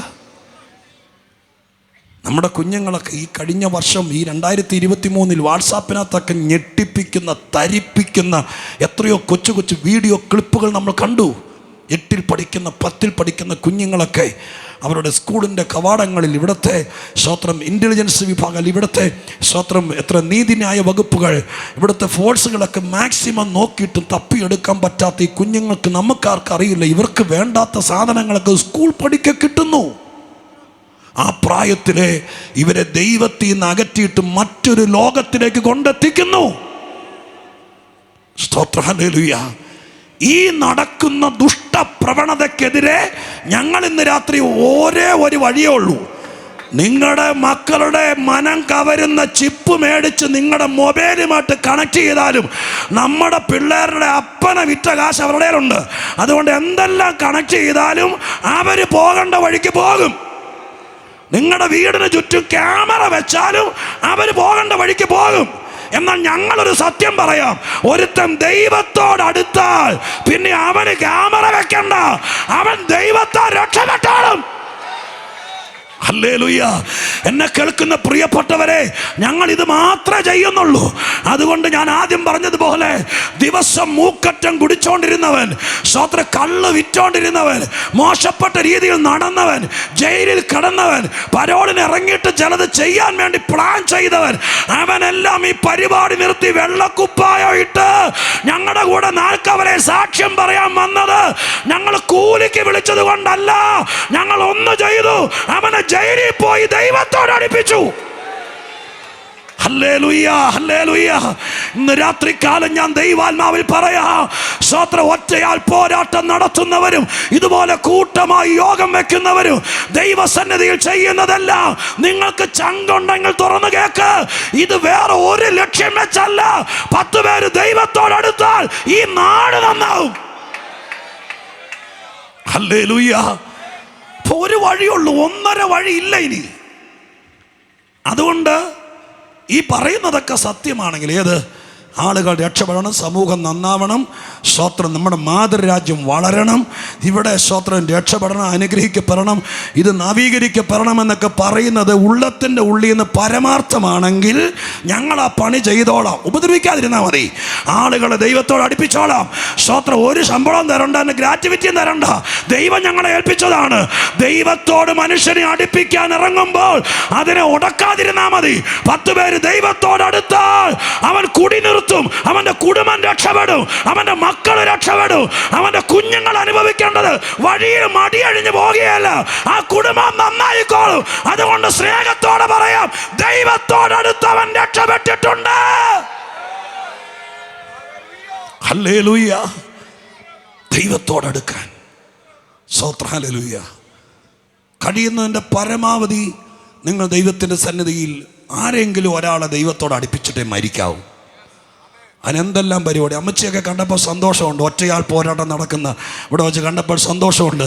ഏതെങ്കിലും വിധത്തിൽ സ്തോത്രം പാട്ടുപാടിയും സ്തോത്രം ദൈവത്തിൻ്റെ വചനം പറഞ്ഞൊക്കെ മനസ്സിനകത്ത് ഈ ചിന്തയുണ്ടായിരിക്കണം. ട്രാക്റ്റ് കൊടുത്താൽ, ഒറ്റയ്ക്ക് നിന്നൊരു കവലെ പ്രസംഗിച്ചാൽ, ഒരുത്തൻ്റെ വീട്ടിൽ സുവിശേഷം പറയാൻ പോയാൽ വേറെ ഒരു ചിന്തയുണ്ടാകരുത്. അവൻ ദൈവത്തോട് അടുപ്പിച്ചിട്ട് പോരുക, ബാക്കി ദൈവം ചെയ്തോളും. ഈ പരിപാടി ആദ്യം തുടങ്ങിയത് ശ്രീ യേശുവാണ്. ഏത്? മനുഷ്യനെ ദൈവത്തോട് അടുപ്പിക്കാൻ, പാപം അതിൽ നിന്ന് അകറ്റി അവനെ ദൈവത്തോട് അടുപ്പിക്കേണ്ട കർമ്മ പരിപാടി ഉദ്ഘാടനം ചെയ്തത് നിങ്ങൾ തെറ്റിദ്ധരിച്ചതുപോലെ സായിപ്പല്ല, യേശുവാണ്. യേശുവാണ്. ഈ സുവിശേഷ യോഗത്തിൽ യേശുക്രിസ്തു മനുഷ്യനെ ദൈവത്തോട് അടുപ്പിക്കാൻ വേണ്ടി എന്തു ചെയ്തു എന്ന് പറയാതെ ഞാൻ തിടുക്കം കൂട്ടിയാൽ സുവിശേഷത്തോട് കാണിക്കുന്ന ഒരു കൃത്രിപ്പായി പോകും. അതുകൊണ്ട് ഞാൻ ആ വാക്യം നിങ്ങളെ വായിച്ച് കേൾപ്പിക്കാം. ഇതുപോലെ കർത്താവിൻ്റെ വീട്ടുമുറ്റത്തിൽ പന്തൽ കെട്ടി ആഴ്ചയിൽ ഒരിക്കൽ കൺവെൻഷൻ നടത്തുകയോ മാസത്തിൽ 3 ദിവസത്തെ ഉപവാസം നടത്തുകയോ അല്ല ചെയ്ത യേശു. ഞങ്ങളോട് അതൊക്കെ ചെയ്യാൻ പറഞ്ഞോളൂ. പക്ഷെ യേശു ചെയ്തത് കൺവെൻഷൻ നടത്തുകയല്ല. യേശു ചെയ്തത് സ്തോത്രം പ്രിൻ്റ് ചെയ്തതല്ല, ജീവചരിത്രം പ്രിൻ്റ് ചെയ്ത് കൊടുക്കുകയല്ല ചെയ്തത്. യേശു എന്താ ചെയ്തതെന്നറിയാൻ, മനുഷ്യനെ ദൈവത്തോട് അടുപ്പിക്കാൻ എന്താ ചെയ്തതെന്നറിയാൻ അതിൻ്റെ ദൃക്സാക്ഷിയായ ഒരു മനുഷ്യൻ ബൈബിളിൽ എഴുതി വെച്ചിരിക്കുന്ന വാക്യം കർത്തൃദാസൻ വായിച്ച് കേൾപ്പിക്കും. 1 പത്രോസ് 3:18 വായിച്ചു നോക്കി. അവിടെ എഴുതിയിട്ടുണ്ട്, സ്തോത്രം, മനുഷ്യനെ ദൈവത്തോട് അടുപ്പിക്കാൻ വേണ്ടി ലോക ചരിത്രത്തിൽ ഒരു മഹാരഥനും ചെയ്യാത്തത് യേശു ചെയ്തു. എന്താ ചെയ്തതെന്ന് വായിച്ചേ. 3:18 1 പത്രോസ്. ക്രിസ്തുവും നമ്മെ ദൈവത്തോട് അടുപ്പിക്കേണ്ടതിന് നീതിമാനായി നീതികെട്ടവർക്ക് വേണ്ടി പാപം നിമിത്തം ഒരിക്കൽ കഷ്ടം അനുഭവിച്ച് ജഡത്തിൽ മരണശിക്ഷ ഏൽക്കുകയും ആത്മാവിൽ ജീവിക്കപ്പെടുകയും ചെയ്തു. ചുരുക്കി പറയാം, വാക്യത്തെ ഒരു എഴുത്ത് ഭാഷയിൽ എഴുതിയിരിക്കുന്നത് 1 പത്രോസ് 3:18. ആ വാക്യത്തിൻ്റെ പ്രമേയം ക്രിസ്തു മനുഷ്യനെ ദൈവത്തോട് അടുപ്പിക്കാൻ വേണ്ടി ചെയ്ത കാര്യമാണ്. എന്താ ചെയ്തത്? പത്രോസിൻ്റെ ഭാഷയിൽ പറഞ്ഞാൽ ഒരിക്കൽ കഷ്ടം അനുഭവിച്ച് ജഡത്തിൽ മരണശിക്ഷയേറ്റു. അങ്ങനെ ഒറ്റ വാക്കിൽ എഴുതിയിരിക്കുക. മനുഷ്യനെ ദൈവത്തോട് അടുപ്പിക്കാൻ വേണ്ടി ദൈവം മനുഷ്യനായി ഭൂമിയിൽ ഇറങ്ങി വന്ന മഹാദൈവത്തിൻ്റെ പുത്രനായ, ഞങ്ങളുടെ രക്ഷകനായ, ആരാധ്യനായ, ഇവിടെ ഇരിക്കുന്ന ആളുകളുടെ ഹൃദയത്തിൽ വാഴുന്ന, ലോകത്തിൻ്റെ 5 വൻകരകളിൽ ഹൃദയം സ്തോത്രം ആലയമാക്കി അതിനകത്ത് സിംഹാസനമിട്ട് വാഴുന്ന ഞങ്ങളുടെ ജീവൻ്റെ ജീവനായ, ലോകരക്ഷകനായ, പാപപരിഹാരകനായ, എത്രയും വേഗം മടങ്ങി വരാമെന്ന് അരുളി ചെയ്ത സഭയുടെ കാന്തനായ ഞങ്ങളുടെ കർത്താവായ യേശു ക്രിസ്തു മനുഷ്യനെ ദൈവത്തോട് അടുപ്പിക്കാൻ വേണ്ടി എന്തു ചെയ്തു എന്ന് തിരിച്ചറിയണം. അവിടെ എഴുതിയ വാക്ക് കണ്ടോ? 2 വാക്ക് രത്നച്ചുരുക്കമായിട്ട് അവിടെ എഴുതിയത്. 1 സ്തോത്രം, ഒരിക്കൽ കഷ്ടം അനുഭവിച്ചു. 2 ജഡത്തിൽ മരണശിക്ഷയേറ്റു. 2 വാചകത്തിൽ പത്രോസ് എഴുതി ഒതുക്കി. പക്ഷേ പറയുമ്പോൾ 2 വാചകത്തിൽ പറഞ്ഞാൽ തീരെയല്ല. യേശുക്രിസ്തുവിൻ്റെ ജഡാവതാരത്തിൽ തൻ്റെ അവസാനത്തെ പെസഹ രാത്രി, 33 വയസ്സ് പ്രായമുള്ള സ്തോത്ര കർത്താവ് ഈ ഭൂമിയിലായിരുന്ന സമയം, ജഡമെടുത്ത് ഭൂമിയിലായിരുന്ന സമയം, 33ാമത്തെ പെസഹ രാത്രി. ആ രാത്രി തൻ്റെ അരിമ ശിഷ്യന്മാരുമായി യെരുശലേം പട്ടണത്തിന് നടുവിലുള്ള പ്രൗഢ മനോഹരമായ വിരിച്ചൊരുക്കിയ വൻമാളികയിൽ തൻ്റെ അവസാനത്തെ പെസഹ കഴിച്ചനന്തരം ആ വലിയ മാളികയുടെ പടിക്കെട്ടിറങ്ങി താഴത്തേക്ക് ഇറങ്ങി വന്ന തൻ്റെ അരിമ ശിഷ്യന്മാർക്ക് സ്തോത്രം ചേർത്ത് നിർത്തി അവരുടെ നെറ്റിയിൽ ചുംബനം കൊടുത്ത് സ്തോത്രഗീതം പാടിയ ശേഷം ഒലൂമലയ്ക്ക് പോയി. താൻ പതിവായി പ്രാർത്ഥിക്കാറുള്ള പ്രാർത്ഥനാ മറയിൽ പോയി തൻ്റെ ശിഷ്യവൃന്ദത്തെ ഒരു സ്ഥലത്തിരുത്തിയിട്ട് തൻ്റെ പത്രോസിനെയും യോഹന്നാനെയും യാക്കോബിനെയും കൂട്ടിക്കൊണ്ട് അല്പം കൂടി മുന്നോട്ട് ചെന്നു. സ്തോത്ര ഹല്ലേലൂയ. അവരെ ഒരു സ്ഥലത്തിരുത്തി കർത്താവിൻ്റെ സന്നിധിയിൽ പ്രാർത്ഥിക്കാൻ ആവശ്യപ്പെട്ടിട്ട് സ്തോത്ര യേശു ഒരു കല്ലേറ് ദൂരത്ത് പോയിരുന്ന് പ്രാർത്ഥിക്കാൻ തുടങ്ങി. ഒരു പാറമേൽ കമന്ന് കിടന്ന് പ്രാർത്ഥിക്കുകയാണ്. ആ പ്രാർത്ഥിക്കുന്ന സമയത്താണ് വേദപുസ്തകത്തിൻ്റെ വ്യാഖ്യാതാക്കളുടെ അഭിമതം അനുസരിച്ച് വേദശാസ്ത്രിമാർ പറയുന്നതും വേദപുസ്തകത്തിൻ്റെ ഉള്ളടക്കത്തെ ഉൾക്കൊണ്ടുകൊണ്ട് പറഞ്ഞാൽ, വേദപുസ്തക ഭാഷയിൽ പറഞ്ഞാൽ, മനുഷ്യൻ്റെ പാപമടങ്ങിയ പാനപാത്രം ആ പ്രാർത്ഥനാ വേളയിൽ ഗെത്സമനയുടെ അകത്ത് വെച്ച് പാറയിൽ കമന്ന് കിടന്ന് പ്രാർത്ഥിക്കുമ്പോൾ യേശുക്രിസ്തു മാനവന്റെ പാപം ഏറ്റെടുത്തു. ആ പാപം ഏറ്റെടുത്തതിൻ്റെ ആലങ്കാരിക ഭാഷയാണ് പാനപാത്രം. പാപത്തിൻ്റെ പാനപാത്രം കർത്താവ് ഏറ്റെടുത്തു. രക്തം സ്വത്രം പാപമില്ലാത്ത പരിശുദ്ധനായി, പാപപരിഹാരകനായി ഭൂമിയിൽ വന്നവൻ, പരിശുദ്ധനായിരുന്നവൻ, പാപമില്ലാതെ ജീവിച്ചവൻ, ആ സ്വത്രം ദൈവപുത്രൻ തൻ്റെ ജീവിതത്തിൽ മാനവവർഗത്തിൻ്റെ പാപം ഏറ്റെടുത്ത നിമിഷത്തിൽ പാപത്തിൻ്റെ കഠോരകത നിമിത്തം അവിടെ എഴുതിയിരിക്കുന്നത്, കർത്താവിൻ്റെ രക്തധമനികൾ പൊട്ടിയിട്ട് രോമകൂപത്തിലൂടെ വിയർപ്പ് തുള്ളിക്ക് പകരം രക്തത്തുള്ളികൾ ഇറ്റിറ്റ് വീണു. ഇവിടെ ഒരു നിമിഷം നിൽക്കണം എൻ്റെ പ്രിയപ്പെട്ട ശ്രോതാക്കൾ. നിങ്ങൾ ശ്രദ്ധിച്ചേ, യേശുക്രിസ്തു പനാമർ കുടിച്ചില്ല, ഫ്യൂരിഡാൻ എടുത്ത് തിന്നില്ല, ഞാൻ ആദ്യം പറഞ്ഞ സൈനോട് എടുത്ത് തിന്നില്ല. പിന്നെയോ മനുഷ്യന്റെ പാപമേറ്റെടുത്തു. പാപമേറ്റെടുക്കുമ്പോൾ യേശു വേർപ്പ് തുള്ളികളാ വീണതെന്ന്. മധ്യപൂർവ്വ ദേശത്ത് തണുപ്പുറഞ്ഞു നിൽക്കുന്ന ഒരു രാത്രിയിലെ പെസക കഴിഞ്ഞ് പാതിരാത്രിയോട് എടുക്കുന്ന സമയത്ത്, മഞ്ഞുള്ള ഈ സമയം നിങ്ങൾക്കറിയാം, നവംബർ, ഡിസംബർ, ജനുവരി, നമ്മുടെ നാട്ടിൽ രാത്രി ഒരു 2 മണി 1 മണിയാകുമ്പോൾ നിങ്ങൾ പുറത്തിറങ്ങി നിന്നാൽ മഞ്ഞും തണുപ്പുമുണ്ട്. ഇതിനേക്കാൾ മഞ്ഞുറഞ്ഞു നിൽക്കുന്ന പലസ്തീനിലെ തുറന്ന ഗെത്സമനക്കകത്ത്, തണുത്തുറഞ്ഞു നിൽക്കുന്ന തോട്ടത്തിനകത്ത് മഞ്ഞ് വീണ് കിടക്കുന്ന സ്ഥലത്ത് അന്ന് രാത്രി യേശു പ്രാർത്ഥിക്കുമ്പോൾ വിയർക്കണമെങ്കിൽ AC റൂമിനകത്തിരുന്ന് ഇരിക്കുന്ന മനുഷ്യൻ വേർക്കുന്നെങ്കിൽ ഓർത്തോളണം, അച്ചായന അറ്റാക്ക് വരിക എന്ന് അല്ലേ. AC-ക്കകത്ത് കിടക്കുന്ന സമയത്ത് ഒരു മനുഷ്യൻ വെട്ടി വേർത്താൽ അതിന്റെ അർത്ഥം എന്താ? നെഞ്ചു പൊട്ടുന്നുണ്ട്, അതല്ലേ അതിന്റെ അർത്ഥം. അങ്ങനെയാണെങ്കിൽ ഗെത്സമന തോട്ടത്തിനകത്ത് തണുപ്പുറഞ്ഞു നിൽക്കുന്ന ആ രാത്രിയിൽ യേശു വേർത്തെങ്കിൽ അതിന് അർത്ഥം എന്താ? പാപത്തിന്റെ ശക്തി നിങ്ങൾ തിരിച്ചറിയണം.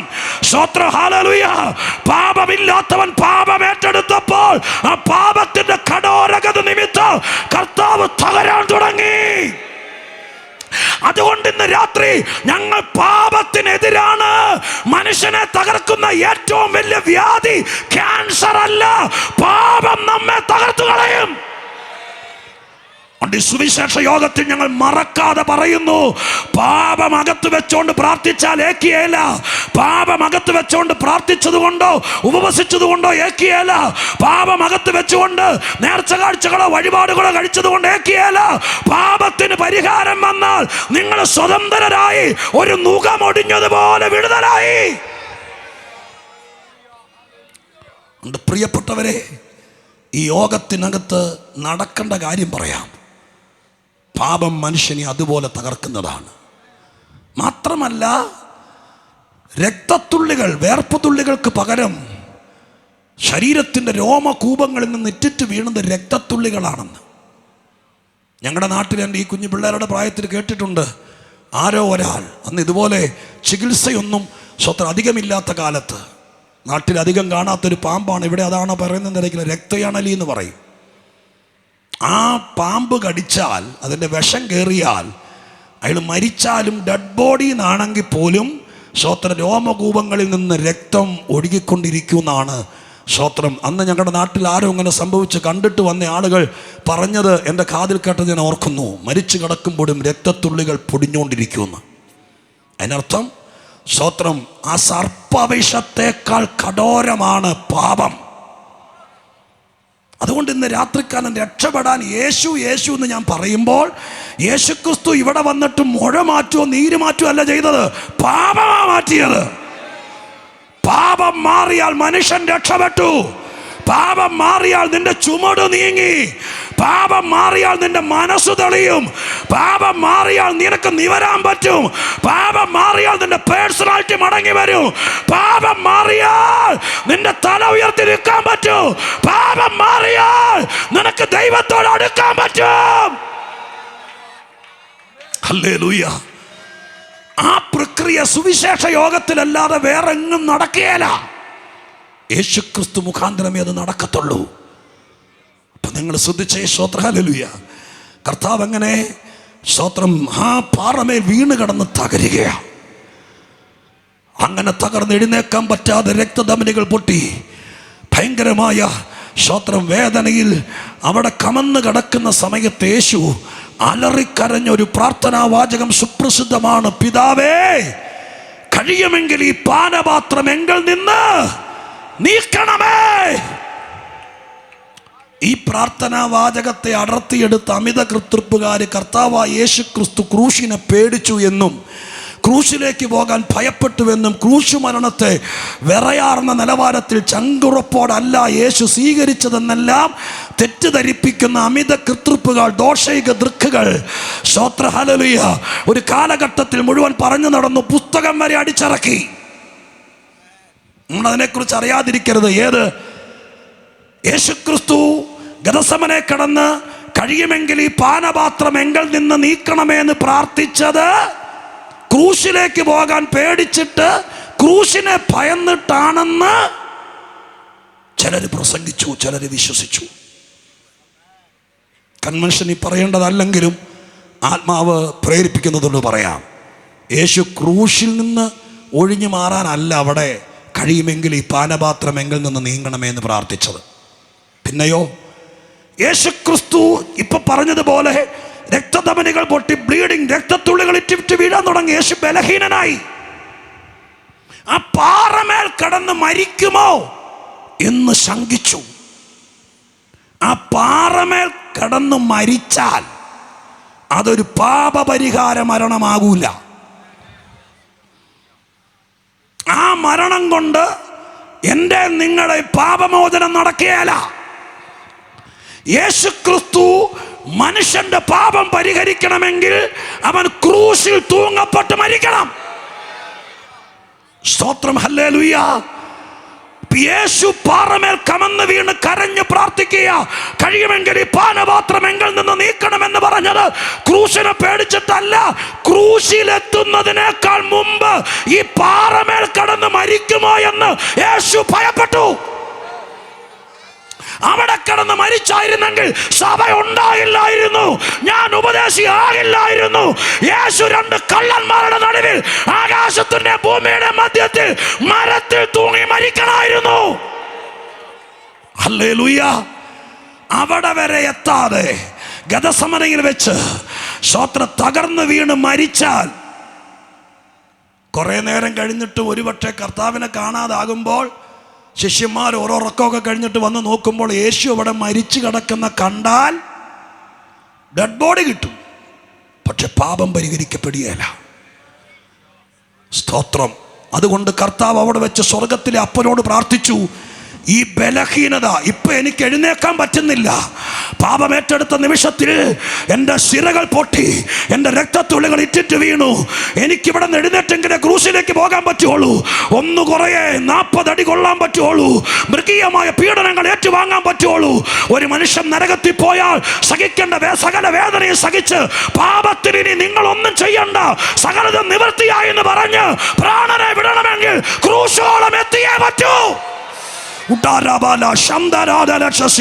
ഇന്ന് രാത്രി ഞാനത് പറയുമ്പോൾ ഈ വിഷയത്തെ കുറിച്ച് മാത്രമല്ല, എൻ്റെ യേശുവിനെയും തൻ്റെ സഭയെയും കുറിച്ച് നാട്ടിൽ പരത്തിയ സകല തെറ്റിദ്ധാരണകളെയും ആത്മാവിൽ പ്രാർത്ഥിച്ചു. യേശു ഇന്ന് രാത്രി തൻ്റെ ചോരയാൽ കഴുകുകയാണ്. ഹല്ലേലൂയ, സ്തോത്ര, ഹല്ലേലൂയ. ആ സമയത്ത് യേശു കഴിയുമെങ്കിൽ ഈ പാനപാത്രമെങ്കിൽ നിന്ന് നീക്കണമേ എന്ന് അലറിക്കരയുമ്പോൾ സ്വർഗത്തിൽ നിന്നൊരു ദൂതനെ ദൈവം അയച്ചു. ദൂതൻ വന്ന് കർത്താവിനെ തൊട്ട മാത്രയിൽ കർത്താവ് ബലപ്പെട്ടെഴുന്നേറ്റു. ഈ ഭാഗത്തെ എബ്രായ ലേഖനത്തിന്റെ എഴുത്തുകാരൻ ആത്മാവിൽ കണ്ടുകൊണ്ട് എഴുതി, തന്റെ ഐഹിക ജീവിതകാലത്ത് തന്നെ മരണത്തിൽ നിന്ന് വിടുവിക്കാവുന്നവനോട് ഉറച്ച നിലവിളിയോട് കരച്ചിലോടും കൂടി നിലവിളിച്ചു. അവനെ മരണത്തിൽ നിന്ന് അവനെ വിടുവിക്കുകയും ചെയ്തു. സ്തോത്രം, ഹല്ലേലൂയ. ക്രൂശിൽ വിടുവിക്കാനാണ് കരഞ്ഞതെങ്കിൽ, മരണത്തിൽ നിന്ന് വിടുവിക്കാൻ കരഞ്ഞതെങ്കിൽ ക്രൂശിൽ വിടുവിച്ചില്ലല്ലോ. ക്രൂശിൽ കിടന്ന് മരിച്ചില്ലേ, പിന്നെ എപ്പോഴാണ് മരണത്തിൽ നിന്ന് വിടുവിച്ചേ? ഗദസമനയിലെ പാറയിൽ കിടന്ന് കരയുമ്പോൾ അവിടെ വീണ് മരിക്കാതിരിക്കാൻ ഇവിടെ കിടന്ന് മരിക്കരുത്, അനേക പുത്രന്മാരെ തേജസ്സിലേക്ക് നയിക്കണമെങ്കിൽ എന്നെ ക്രൂശ് വരെ എത്തിക്കണം എന്ന് പറഞ്ഞ് നിലവിളിച്ചപ്പോൾ അവിടെ വെച്ച് മരണത്തെ വിളിച്ചു. ഹല്ലേലൂയ. അല്ലാതെ ഇന്ന് രാത്രി ആരോ പറഞ്ഞതുപോലെ, ആരോ നിർബന്ധിച്ച് കുറ്റവാളിയെ തൂക്കുകയറിലേക്ക് കൊണ്ടുപോകുന്നത് പോലെ വേച്ചും വിറച്ചുമല്ല എൻ്റെ യേശു ക്രൂശിലേക്ക് പോയത്. ചങ്കൂറ്റത്തോടെ മരിക്കാൻ വന്നവനാണവൻ, ക്രൂശിലേറാൻ വന്നവനാണവൻ. അവനെ കൊച്ചാക്കാൻ നോക്കണ്ട. എൻ്റെ യേശു അറിഞ്ഞോണ്ട് ക്രൂശിൽ കയറിയവനാ, പേടിച്ചു കയറിയവനല്ല, അബദ്ധം പറ്റിയതല്ല, എല്ലാരും കൂടി തല്ലിക്കൊന്ന് കെട്ടി തൂക്കിയതുമല്ല. ഹല്ലേലൂയ. ഇന്ന് രാത്രിക്കാലം ദൈവമക്കൾ കേട്ടോളണം, അത്രയ്ക്ക് നമുക്ക് വേണ്ടി ജീവൻ ചോദിച്ചു വാങ്ങിച്ച് ക്രൂശിൽ നമ്മെ ഓർത്ത് ചങ്കിലെ അവസാനതുള്ളി ചോര വരെയും പീഡനം ഏറ്റുവാങ്ങി മരത്തിൽ തൂങ്ങി ശാപം ഏറ്റെടുത്തവനായ യേശു.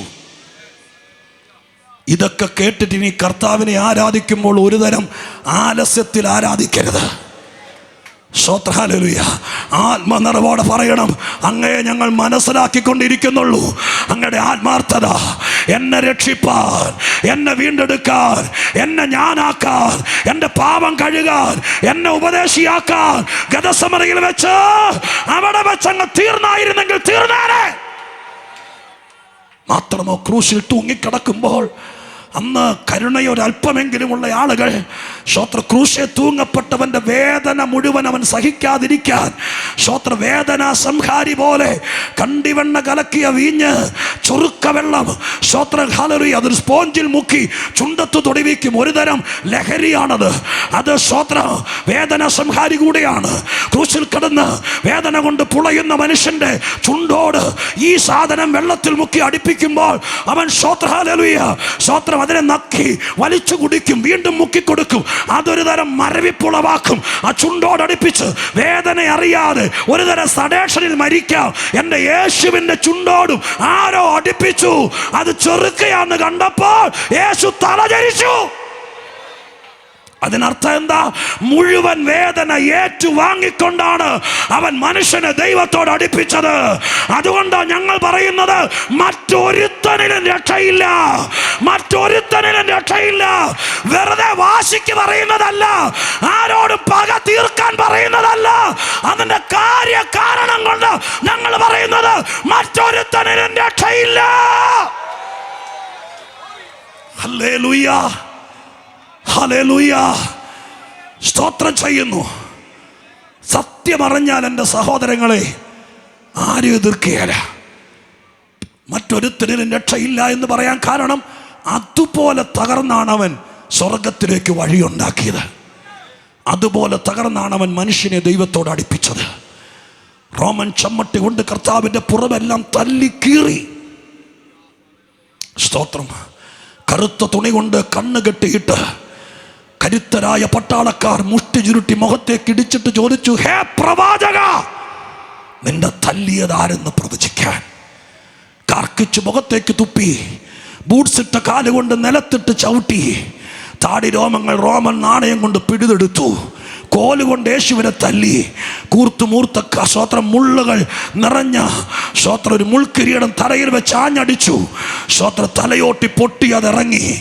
ഇതിൻ്റെയൊക്കെ നടുവിൽ തകരാതെ എന്നെ നിങ്ങളെയും ദൈവത്തോട് അടുപ്പിക്കാൻ വേണ്ടി ഇത്ര ത്യാഗം സഹിച്ചൊരുവൻ ലോക ചരിത്രത്തിലുണ്ടെങ്കിൽ നാളെ ഈ വേദിയിൽ നിങ്ങൾ പ്രസംഗിക്കാം. അതുകൊണ്ട് ഇന്ന് രാത്രി ആത്മാർത്ഥതയുടെ അങ്ങേയറ്റം ഈ നാട്ടുകാരോട് വിളിച്ചു പറയുന്നു, യേശു ക്രിസ്തു അല്ലാതെ മനുഷ്യനെ ദൈവത്തോട് അടുപ്പിക്കാൻ ജീവനെ തന്ന ചോര തന്ന മറ്റൊരാളില്ല. അതുകൊണ്ട് ഈ പുസ്തകം പഠിപ്പിക്കുന്നു, അവനാണ് മനുഷ്യനെ ദൈവത്തോട് അടുപ്പിച്ചവൻ. ഇനി ഇന്ന് നിങ്ങൾക്ക് ദൈവത്തോട് അടുക്കണമെന്ന് ഈ സന്ദേശം കേൾക്കുമ്പോൾ ഒരു അര മനസ്സുണ്ടായാൽ നിങ്ങളൊന്നും ചെയ്യണ്ട. നിങ്ങൾ ക്രൂശേലേറാൻ പോകണ്ട, അടികൊള്ളാൻ പോകണ്ട. നിങ്ങൾ കർത്താവിനോട് പറഞ്ഞാൽ മതി, എനിക്കിന്ന് രാത്രി 24-ാം തീയതി രാത്രി മനസ്സിലായി, അങ്ങ് എനിക്ക് വേണ്ടി എന്നെ ദൈവത്തോട് അടുപ്പിക്കാൻ വേണ്ടിയിട്ടാണ് ക്രൂശിൽ ആ ത്യാഗം മുഴുവൻ സഹിച്ചത്. ഗതസമന തോട്ടം മുതൽ കാൽവരിയിലെ കൊലക്കളം വരെ മൃഗീയ പീഡനങ്ങൾ ഏറ്റുവാങ്ങിയും പീലാത്തോസിൻ്റെ പ്രക്ടോറിയം മുതൽ കാൽവരിക്കുന്നുവരെ വണ്ടിക്കാള വണ്ടി വലിക്കുന്നത് പോലെ വീണുമെഴുന്നേറ്റും തകർന്ന് ക്രൂശുമായി പോയത് എന്നെ ദൈവത്തോട് അടുപ്പിക്കാനാണെന്ന് മനസ്സിലായി. ഇന്ന് രാത്രി എനിക്ക് ദൈവത്തോട് അടുക്കാൻ ആഗ്രഹമുണ്ട്. ഇന്നായിരിക്കുന്നതിനേക്കാൾ കുറേയും കൂടി ദൈവത്തോട് അടുക്കാൻ ആഗ്രഹമുണ്ട്. അങ്ങനെ ദൈവത്തോട് അടുപ്പിക്കണമെന്ന് ഞാനിത് പറഞ്ഞുകൊണ്ടിരിക്കുമ്പോൾ നിങ്ങൾ മനസ്സുകൊണ്ട് ദൈവത്തോട് പറഞ്ഞുകൊണ്ടിരുന്നാൽ ഇന്ന് രാത്രി കർത്താവ് നിങ്ങളുടെ കയ്യെ പിടിക്കും. നിങ്ങളിപ്പോൾ ആയിരിക്കുന്ന സകല ചുറ്റുവട്ടത്തിനകത്ത് നിന്ന് ആരെയും പേടിക്കാതെ യേശു കയ്യെ പിടിച്ച് നിങ്ങളെ ദൈവത്തോട് അടുപ്പിക്കും. ദൈവത്തിൻ്റെ മകനാക്കി മകളാക്കി മാറ്റും. അതിനുള്ള എല്ലാ വഴികളും ദൈവമായ കർത്താവ് ഒരുക്കിയിട്ടുണ്ട്. അതിന്ന് രാത്രി വിശ്വസിച്ചാൽ സ്വർഗം അത് നിവർത്തിപ്പാൻ വിശ്വസ്തനാണ്. സ്തോത്രം, ഹല്ലേലൂയ. ഈ വിധം 6 കാര്യങ്ങളാണ് ഈ വാക്യത്തിൽ കിടക്കുന്നത്. ഞാൻ 2 പറഞ്ഞോളൂ. ഇനി 4 പറഞ്ഞാൽ നമുക്ക് ഇവിടെ ഒന്നും പിടിച്ചാൽ കിട്ടിയല്ല. സ്തോത്രം, പറയാൻ വന്നത് സ്തോത്രം ഈ ഭാഗത്തിൻ്റെ മുമ്പുള്ളൊരു കാര്യമാണ്. ഏത് പറയണം എന്നെൻ്റെ മനസ്സിനകത്ത് തേങ്ങലുണ്ട്. എങ്കിലും ഞാൻ നിങ്ങളെ സ്തോത്രം പറഞ്ഞു വന്ന കാര്യങ്ങൾ പറഞ്ഞ് ബോധിപ്പിച്ച് എൻ്റെ വാക്കുകൾക്ക് ഉപസംഹാരം കുറിക്കുന്നതായിരിക്കും നല്ലതെന്ന് വിചാരിക്കുന്നു. 3-ാമത്തെ കാര്യം അവിടെ എഴുതിയിരിക്കുന്നത് ഇങ്ങനെയാണ്. സ്തോത്രം, അങ്ങനെ ദൈവത്തോട് മനുഷ്യനെ അടുപ്പിക്കാൻ വേണ്ടി അടുക്കുന്നവർക്ക് വേണ്ടി പക്ഷവാദം ചെയ്യുന്ന യേശു, മരിച്ച് ഉയർത്തെഴുന്നേറ്റ ക്രിസ്തുവേശുവിൽ മനുഷ്യനോടുള്ള ബന്ധത്തിൽ 2 പ്രധാനപ്പെട്ട ഉത്തരവാദിത്തങ്ങൾ നിലനിൽക്കുന്നുണ്ട്. 1, യേശു മധ്യസ്ഥൻ എന്ന പദവിയും 2, യേശു പക്ഷവാദം ചെയ്യുന്നവൻ എന്ന പദവിയും. മധ്യസ്ഥൻ എന്ന വാക്ക് എഴുതപ്പെട്ടിരിക്കുന്നിടത്ത് എഴുതിയിരിക്കുന്നത് ഇങ്ങനെയാണ്: ദൈവത്തിനും മനുഷ്യർക്കും മധ്യേ ഏക മധ്യസ്ഥൻ. ആ വാക്കുകൾ കേട്ടോളണം. ദൈവത്തിനും മനുഷ്യർക്കും. മനുഷ്യരെന്ന് പറയുമ്പോൾ 850 കോടി ആളുകൾ ഭൂമിയിൽ ജീവിച്ചിരിക്കുന്നു. ലോകത്തിൻ്റെ വ്യവസ്ഥയനുസരിച്ച് വിവിധ ജാതികൾ, വിവിധ മതസ്ഥരൊക്കെ ജീവിച്ചിരിക്കുന്നു. സ്തോത്രം, ഏത് മനുഷ്യനും ആകാം.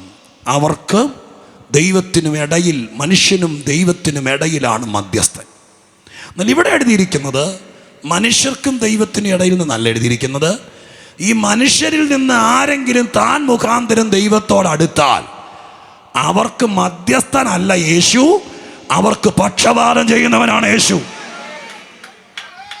കാറ്റഗറി മാറി. സ്തോത്രം, ഹല്ലേലൂയ. കാറ്റഗറി. നമ്മൾ ഈ മധ്യസ്ഥനെയും വിളിച്ച് വഴക്കുണ്ടാക്കണ്ട. ഇനി ആരെങ്കിലും പറഞ്ഞാലേ സാറേ ആരെങ്കിലുമൊക്കെ പിടിച്ചാക്കിക്കും. പക്ഷെ ഈ വേദപുസ്തകം പഠിപ്പിക്കുന്നു, ആരെങ്കിലും യേശു മുഖാന്തരം ദൈവത്തോടടുത്താൽ അവന് പിന്നെ മധ്യസ്ഥൻ വേണ്ടല്ലോ. മധ്യസ്ഥന് ആവശ്യമായി വരുന്ന എപ്പോഴാണ്? 2 കക്ഷികൾ തമ്മിൽ അടുപ്പമില്ലാതിരിക്കുമ്പോഴാണ്. ഭാര്യയും ഭർത്താവും കൂടി പിണങ്ങി പെണ്ണ് വീട്ടിൽ പോയിട്ട് 3 മാസമായി. അപ്പം അങ്ങനെ വരുമ്പോഴാണ് തിരിച്ചു വരണമെന്ന് പെണ്ണിന് ആഗ്രഹമുണ്ട്. പിന്നെ ഈഗോ കാരണം സ്തോത്രം അങ്ങനെയൊട്ട് വിളിക്കുന്നുമില്ല. അങ്ങനെ വരുമ്പോഴാണ് ആരെങ്കിലും ഒരാളെ മധ്യസ്ഥനാക്കുന്നത്. ഞങ്ങൾ ഉപദേശിമാർ എന്തോരം പെട്ടിട്ടുണ്ടെന്നറിയാമോ? സ്തോത്രം. അപ്പം പിന്നെ മധ്യസ്ഥരാകിയാണ് 2 പാർട്ടികൾ തമ്മിൽ. അപ്പോൾ അവരുടെ ആർഗ്യുമെൻറ്റുകളെല്ലാം പറഞ്ഞ്, ശരിയാ മോളെ, ഇത്തിരി സഹിച്ചെങ്കിലേ അക്കരെ എത്താൻ പറ്റുള്ളൂ. നീ ഒരു കുടുംബത്തിലല്ലേ വന്ന് കയറിയിരിക്കുന്നത്, കുറേയൊക്കെ സഹിക്കുക. സാധാരണ കല്യാണമൊക്കെ നടന്നൊരു 7 കൊല്ലമാകുമ്പോഴത്തേക്ക് എല്ലാം സെറ്റാവുള്ളൂ, അമ്മഴത്തേക്ക് ശരിയാവും എന്നൊക്കെ പറഞ്ഞ് ഒരു കണക്കിന് പിടിച്ചു നിർത്തും. പിന്നെ 6-ാം മാസം പോകും, പിന്നെ ഞങ്ങൾ ചെല്ലും. അങ്ങനെയാണ് സ്തോത്രം ഈ മധ്യസ്ഥൻ പരിപാടി നടത്തുന്നത്. എന്നാൽ പക്ഷപാതക്കാരൻ മധ്യസ്ഥൻ്റെ റോളിലല്ല വരുന്നത്. സ്തോത്ര, ആ വാക്ക് തന്നെ 2 വാക്കുകളുടെ സംയോജനമാണ്. പക്ഷം പിടിച്ചു വാദിക്കുക, ആ വാക്കാണ് പക്ഷവാദം. മധ്യസ്ഥൻ ഒരിക്കലും പക്ഷം പിടിക്കാൻ പാടില്ല. മധ്യസ്ഥൻ 2 കക്ഷികളെയും കേട്ടിട്ട് ന്യായം പറഞ്ഞ് ബോധിപ്പിച്ച് സ്തോത്രം കാര്യങ്ങൾ തീർക്കണം. അതാണ് സ്തോത്രം മധ്യസ്ഥൻ്റെ പരിപാടി. 2 വണ്ടികൾ തമ്മിൽ അബദ്ധത്തിൽ വലിയ അപകടവും നടന്നില്ല. സ്തോത്രം അങ്ങോട്ടും ഇങ്ങോട്ടും ഒന്ന് ചെറുതായിട്ട് ഒരഞ്ഞു. 2 പേരും കൂടി കട്ടക്കട്ടയ്ക്ക് നിന്നുകൊണ്ട് കണ്ണിലട മൂക്കിലടന്നൊക്കെ ചോദിച്ച് ബഹളം ഉണ്ടാക്കുക സ്വാഭാവികമായിട്ട് നടക്കുന്നതാണ്. അപ്പം അങ്ങനെ വരുമ്പോഴാണ് ആരെങ്കിലും ഒരാൾ മധ്യസ്ഥനായിട്ട് വരുന്നത്. സ്തോത്രം. 2 പേരെയും കണ്ടു. എന്നിട്ട് കൊച്ചു വണ്ടിക്കാരൻ്റെ അടുക്കൽ ചെന്ന് ചോദിച്ചു. അയാൾ കരഞ്ഞോണ്ട് പറഞ്ഞു, എൻ്റെ പൊന്നു സാറേ സ്തോത്രം, ഞാനിവിടെ ഒതുങ്ങി നിന്നത്, അങ്ങനെ ചീറി വന്നതാ, എൻ്റെ മൂക്കിൻ്റെ ഇടിച്ചതാന്നൊക്കെ പറയുമ്പോൾ കാര്യം മനസ്സിലായി. നേരെ അവൻ്റെ അടുക്കൽ ചെന്ന് സംസാരിച്ചു. അവൻ എന്തൊക്കെയോ കാതി പറയുന്ന കേട്ട് ഈ കൊച്ചുവണ്ടിക്കാരൻ തിരിച്ചു വന്നിട്ട് മധ്യസ്ഥനായി വന്നവൻ കൊച്ചുവണ്ടിക്കാരനോട് ചോദിക്കുക, നീ 160 രൂപയുടെ വണ്ടിയും കൊണ്ട് വന്ന് വലിയ വണ്ടി വന്ന് കണ്ടില്ല, ഇച്ചിരി ഒതുക്കിയിടാൻ വയ്യായിരുന്നോ? അവർക്ക് തിരക്കുള്ളവരല്ലേ എന്നൊക്കെ പറഞ്ഞാൽ അതിനർത്ഥം മധ്യസ്ഥൻ പക്ഷം പിടിക്കുന്നു. ശരിയല്ലേ? വലിയ വണ്ടിക്കാരൻ പറഞ്ഞു, ചേട്ടന് പോകാൻ നേരത്ത് ബോണ്ടയും ചായയും മേടിച്ചു തരാം, എന്നെ ഒന്ന് ഊരി വിടാൻ പറഞ്ഞു കാണാം അയാൾ. അതിൻ്റെ വെളിച്ചത്തിൽ ഇയാൾ പക്ഷം പിടിച്ചു. മധ്യസ്ഥനായി വന്നവൻ പക്ഷം പിടിക്കരുത്. അയാൾ മാക്സിമം പറയണം, വണ്ടിയൊക്കെ ആകുമ്പോൾ ചെറിയ പോറലൊക്കെ ഉണ്ടാകും, അയാളൊരു കൊച്ചു മനുഷ്യനല്ലേ, സംഭവമൊക്കെ സംഭവിച്ചു, നിങ്ങളെ കണ്ടിട്ട് നല്ല മനുഷ്യനല്ലേ, ബഹളമൊന്നും ഉണ്ടാക്കാതെ പോ, എന്തെങ്കിലും അങ്ങനെ ഒരുത്തരം നെഞ്ചത്തെ കയറിപ്പോയെങ്കിൽ ചത്തുപോയാൽ നീ ഇന്ന് പോക്ക് നടക്കുമോ എന്ന് പറഞ്ഞ് സ്തോത്രം ഒരു 500 രൂപ മേടിച്ചു കൊടുത്ത് വിട്ടാൽ മധ്യസ്ഥനായി. പക്ഷെ പക്ഷം പിടിച്ചാൽ മധ്യസ്ഥൻ അധികം നാൾ വാഴിയല്ല. പക്ഷെ യേശുക്രിസ്തു ഇവിടെ പറഞ്ഞിരിക്കുന്നത്, ആരെങ്കിലും ഭൂമിയിൽ വെച്ച് യേശു മുഖാന്തരം ദൈവത്തോടടുത്താൽ അവർക്ക് വേണ്ടി യേശു പക്ഷം പിടിക്കുമെന്ന്. പക്ഷം പിടിക്കുകയല്ല, പക്ഷം പിടിച്ച് വാദിക്കും, പക്ഷവാദം ചെയ്യും. അതെവിടാ? ഇവിടുത്തെ കോടതിയിലല്ല, സ്വർഗത്തിൽ ദൈവത്തിൻ്റെ സന്നിധിയിൽ. സ്തോത്രം, ഹല്ലേലൂയ. ചില ആളുകളുണ്ട്, ഞാനൊരു സുവിശേഷകനാണ്, വല്ലപ്പോഴുമൊക്കെ ഇതുപോലെ കൺവെൻഷനിൽ പ്രസംഗിക്കാൻ അവസരം കിട്ടുള്ളൂ. സ്തോത്രം. അല്ലാത്ത സമയത്തൊക്കെ വീടുകളിൽ കയറി ഇറങ്ങി ചെന്ന ആളുകളോട് മുഖത്തോട് മുഖം സംസാരിക്കുകയാണ് കൂടുതൽ ഇഷ്ടം, കൂടുതൽ ആ പണിയാണ് ചെയ്യുന്നത്. ഇപ്പം ചില നല്ല ആൾക്കാരുണ്ട്, പരമാർത്ഥ ഹൃദയർ, ഒത്തിരി പേരുണ്ട്, ഇപ്പോഴും എൻ്റെ ലിസ്റ്റിലുണ്ട്, എൻ്റെ പ്രാർത്ഥനയിൽ. അവർ പറയുന്നത്, പാസ്റ്ററേ ഇതൊക്കെ ശരിയാണ്, രക്ഷിക്കപ്പെടണം, സ്നാനപ്പെടണം, സ്തോത്രം ശരിയാണ്, പക്ഷേ സ്നാനപ്പെടാനൊക്കെ ഒരു പേടി എന്നറിയാമോ? സ്നാനപ്പെട്ടാൽ പിന്നെ മര്യാദയ്ക്ക് ജീവിക്കണം, അത് വേണം. പഴയ പോലെ ജീവിക്കാനാണെങ്കിൽ പിന്നെ എന്ത് ചെയ്യരുത്? പെടരുത്. എന്നിട്ട് അവരുടെ പേടി, സ്തോത്രം, സ്നാനപ്പെട്ടിട്ടങ്ങ് അബദ്ധത്തിൽ നമുക്ക് അതുപോലെ ജീവിക്കാൻ പറ്റിയില്ലെങ്കിൽ പിന്നെ കൊടുമ്പാവൂലേ? അത് പേടിച്ചിട്ട്, അല്ലാതെ അറിയാൻ വയ്യാത്ത കൊണ്ടോ വെള്ളം ഇല്ലാത്ത കൊണ്ടോ അല്ലാന്ന്. അങ്ങനെയുള്ള ആരെങ്കിലും കേൾക്കുന്നുണ്ടെങ്കിൽ കേട്ടോളണം. ഏതെങ്കിലും കാരണവശാൽ യോഹന്നാൻ എഴുതിയിരിക്കുന്ന വാക്കിതാണ്, കുഞ്ഞുങ്ങളെ, പാപം ചെയ്യാതിരിക്കാനാണ് ഞാനത് എഴുതിയിരിക്കുന്നത്. ഇനി അബദ്ധത്തിൽ ഒരു സന്ദർഭത്തിൽ നിങ്ങൾക്കൊരു വീഴ്ച പറ്റിപ്പോയാൽ നിങ്ങൾക്ക് വേണ്ടി പിതാവിൻ്റെ സന്നിധാനത്തിൽ യേശു എന്ന കാര്യസ്ഥൻ, അവൻ നിങ്ങൾക്ക് വേണ്ടി പക്ഷപാതം ചെയ്യാനുണ്ട്. അപ്പം അങ്ങനെ ഇനി എനിക്ക് എൻ്റെ ജീവിതത്തിനകത്ത് അതങ്ങ് പൂർത്തീകരിക്കാൻ പറ്റിയില്ലെങ്കിലോ എന്നോർത്ത് നരകം നിങ്ങൾ ചോദിച്ചു വാങ്ങിക്കൊന്നും വേണ്ട. ദൈവസന്നിധിയിലേക്ക് യേശു മുഖാന്തരം അടുത്താൽ, അബദ്ധത്തിൽ കാലിടറിയാൽ, നിങ്ങളുടെ മനസ്സറിയുന്ന ഒരു കർത്താവ് നിങ്ങൾക്ക് വേണ്ടി പക്ഷപാതം കഴിക്കാൻ, പിതാവിൻ്റെ സന്നിധിയിൽ നിങ്ങൾക്ക് വേണ്ടി പക്ഷപാതം കഴിക്കാൻ, നിങ്ങൾക്ക് വേണ്ടി ഇടിവിൽ നിൽക്കാൻ വേറെ ആരെയും കിട്ടിയില്ലെങ്കിലും എൻ്റെ യേശു ഉള്ളത് കൊണ്ട് വേറെ ആരെയും ആ സ്ഥാനത്ത് ഞങ്ങൾ കാണാത്തത്. ആ സ്ഥാനത്ത് യേശു ഉണ്ടെങ്കിൽ പിന്നെ വേറെ ആളെന്തിനാ? സ്തോത്ര, ഹല്ലേലൂയ. മനസ്സിലായോ? സ്വന്തം അമ്മയുള്ളപ്പോൾ രണ്ടാനമ്മ വേണോ? സ്തോത്രം. അത് നിങ്ങൾക്ക് ഇഷ്ടപ്പെട്ടിരുന്നോണല്ലേ? സ്തോത്രം. മനസ്സിലാകുന്നുണ്ട്, പക്ഷെ മണ്ടം കളിക്കുവാണെന്നൊരു സംശയം. എന്നാലും വേണ്ടില്ല, പക്ഷപാതം ചെയ്യാൻ കർത്താവ് സദാ ജീവിക്കുന്നവനാകയാൽ ഇനി ആ സ്ഥാനത്ത് മറ്റൊരാളെ കാണാത്തൊരു കൂട്ടരുണ്ടെങ്കിൽ അവരാണ് യഥാർത്ഥത്തിൽ ദൈവത്തോടടുത്തവർ. അവർക്ക് ആ സ്ഥാനത്തിന് വേറൊരാളെ കാണാൻ കഴിയില്ല. സ്തോത്ര, ഹല്ലേലൂയ. മൂന്നാമത്തെ കാര്യമാണ് പക്ഷപാതം ചെയ്യുന്ന ക്രിസ്തു. നാലാമത്തെ കാര്യം എഴുതിയിരിക്കുന്നത് സദാ ജീവിക്കുന്നവൻ. മലയാളത്തിൻ്റെ പരിഭാഷയ്ക്കകത്ത് സദാ ജീവിക്കുന്നവൻ എന്ന് ഭംഗിയുള്ളൊരു വാക്കാണ് എഴുതിയിരിക്കുന്നത്, ഒരു തെറ്റുമില്ല. പക്ഷെ കാര്യങ്ങൾ പുറത്തേക്ക് ചകഞ്ഞെടുക്കണമെങ്കിൽ സദാ ജീവിക്കുന്നവൻ എന്നൊരൊറ്റ വാക്കുകൊണ്ട് ഒതുക്കിയാൽ പറ്റിയല്ല. സ്തോത്രം. അതിൻ്റെ ഒറിജിനൽ ഭാഷാന്തരത്തിൽ നിന്നുള്ള ഇംഗ്ലീഷ് ട്രാൻസ്ലേഷൻ ഇങ്ങനെയാണ്, സ്തോത്രം, എവറി ടൈം അവൈലബിൾ, ഏത് സമയത്തും അവൈലബിളാണ്. ഹല്ലേലൂയ. മനസ്സിലായോ? നിങ്ങളുടെ നാട്ടിലെ പെട്രോൾ പമ്പ് 10 മണിക്ക് അടയ്ക്കും. ഇനി രാത്രി പെട്രോൾ തീർന്നാൽ രാവിലെ 6:30 തുറക്കുള്ളൂ.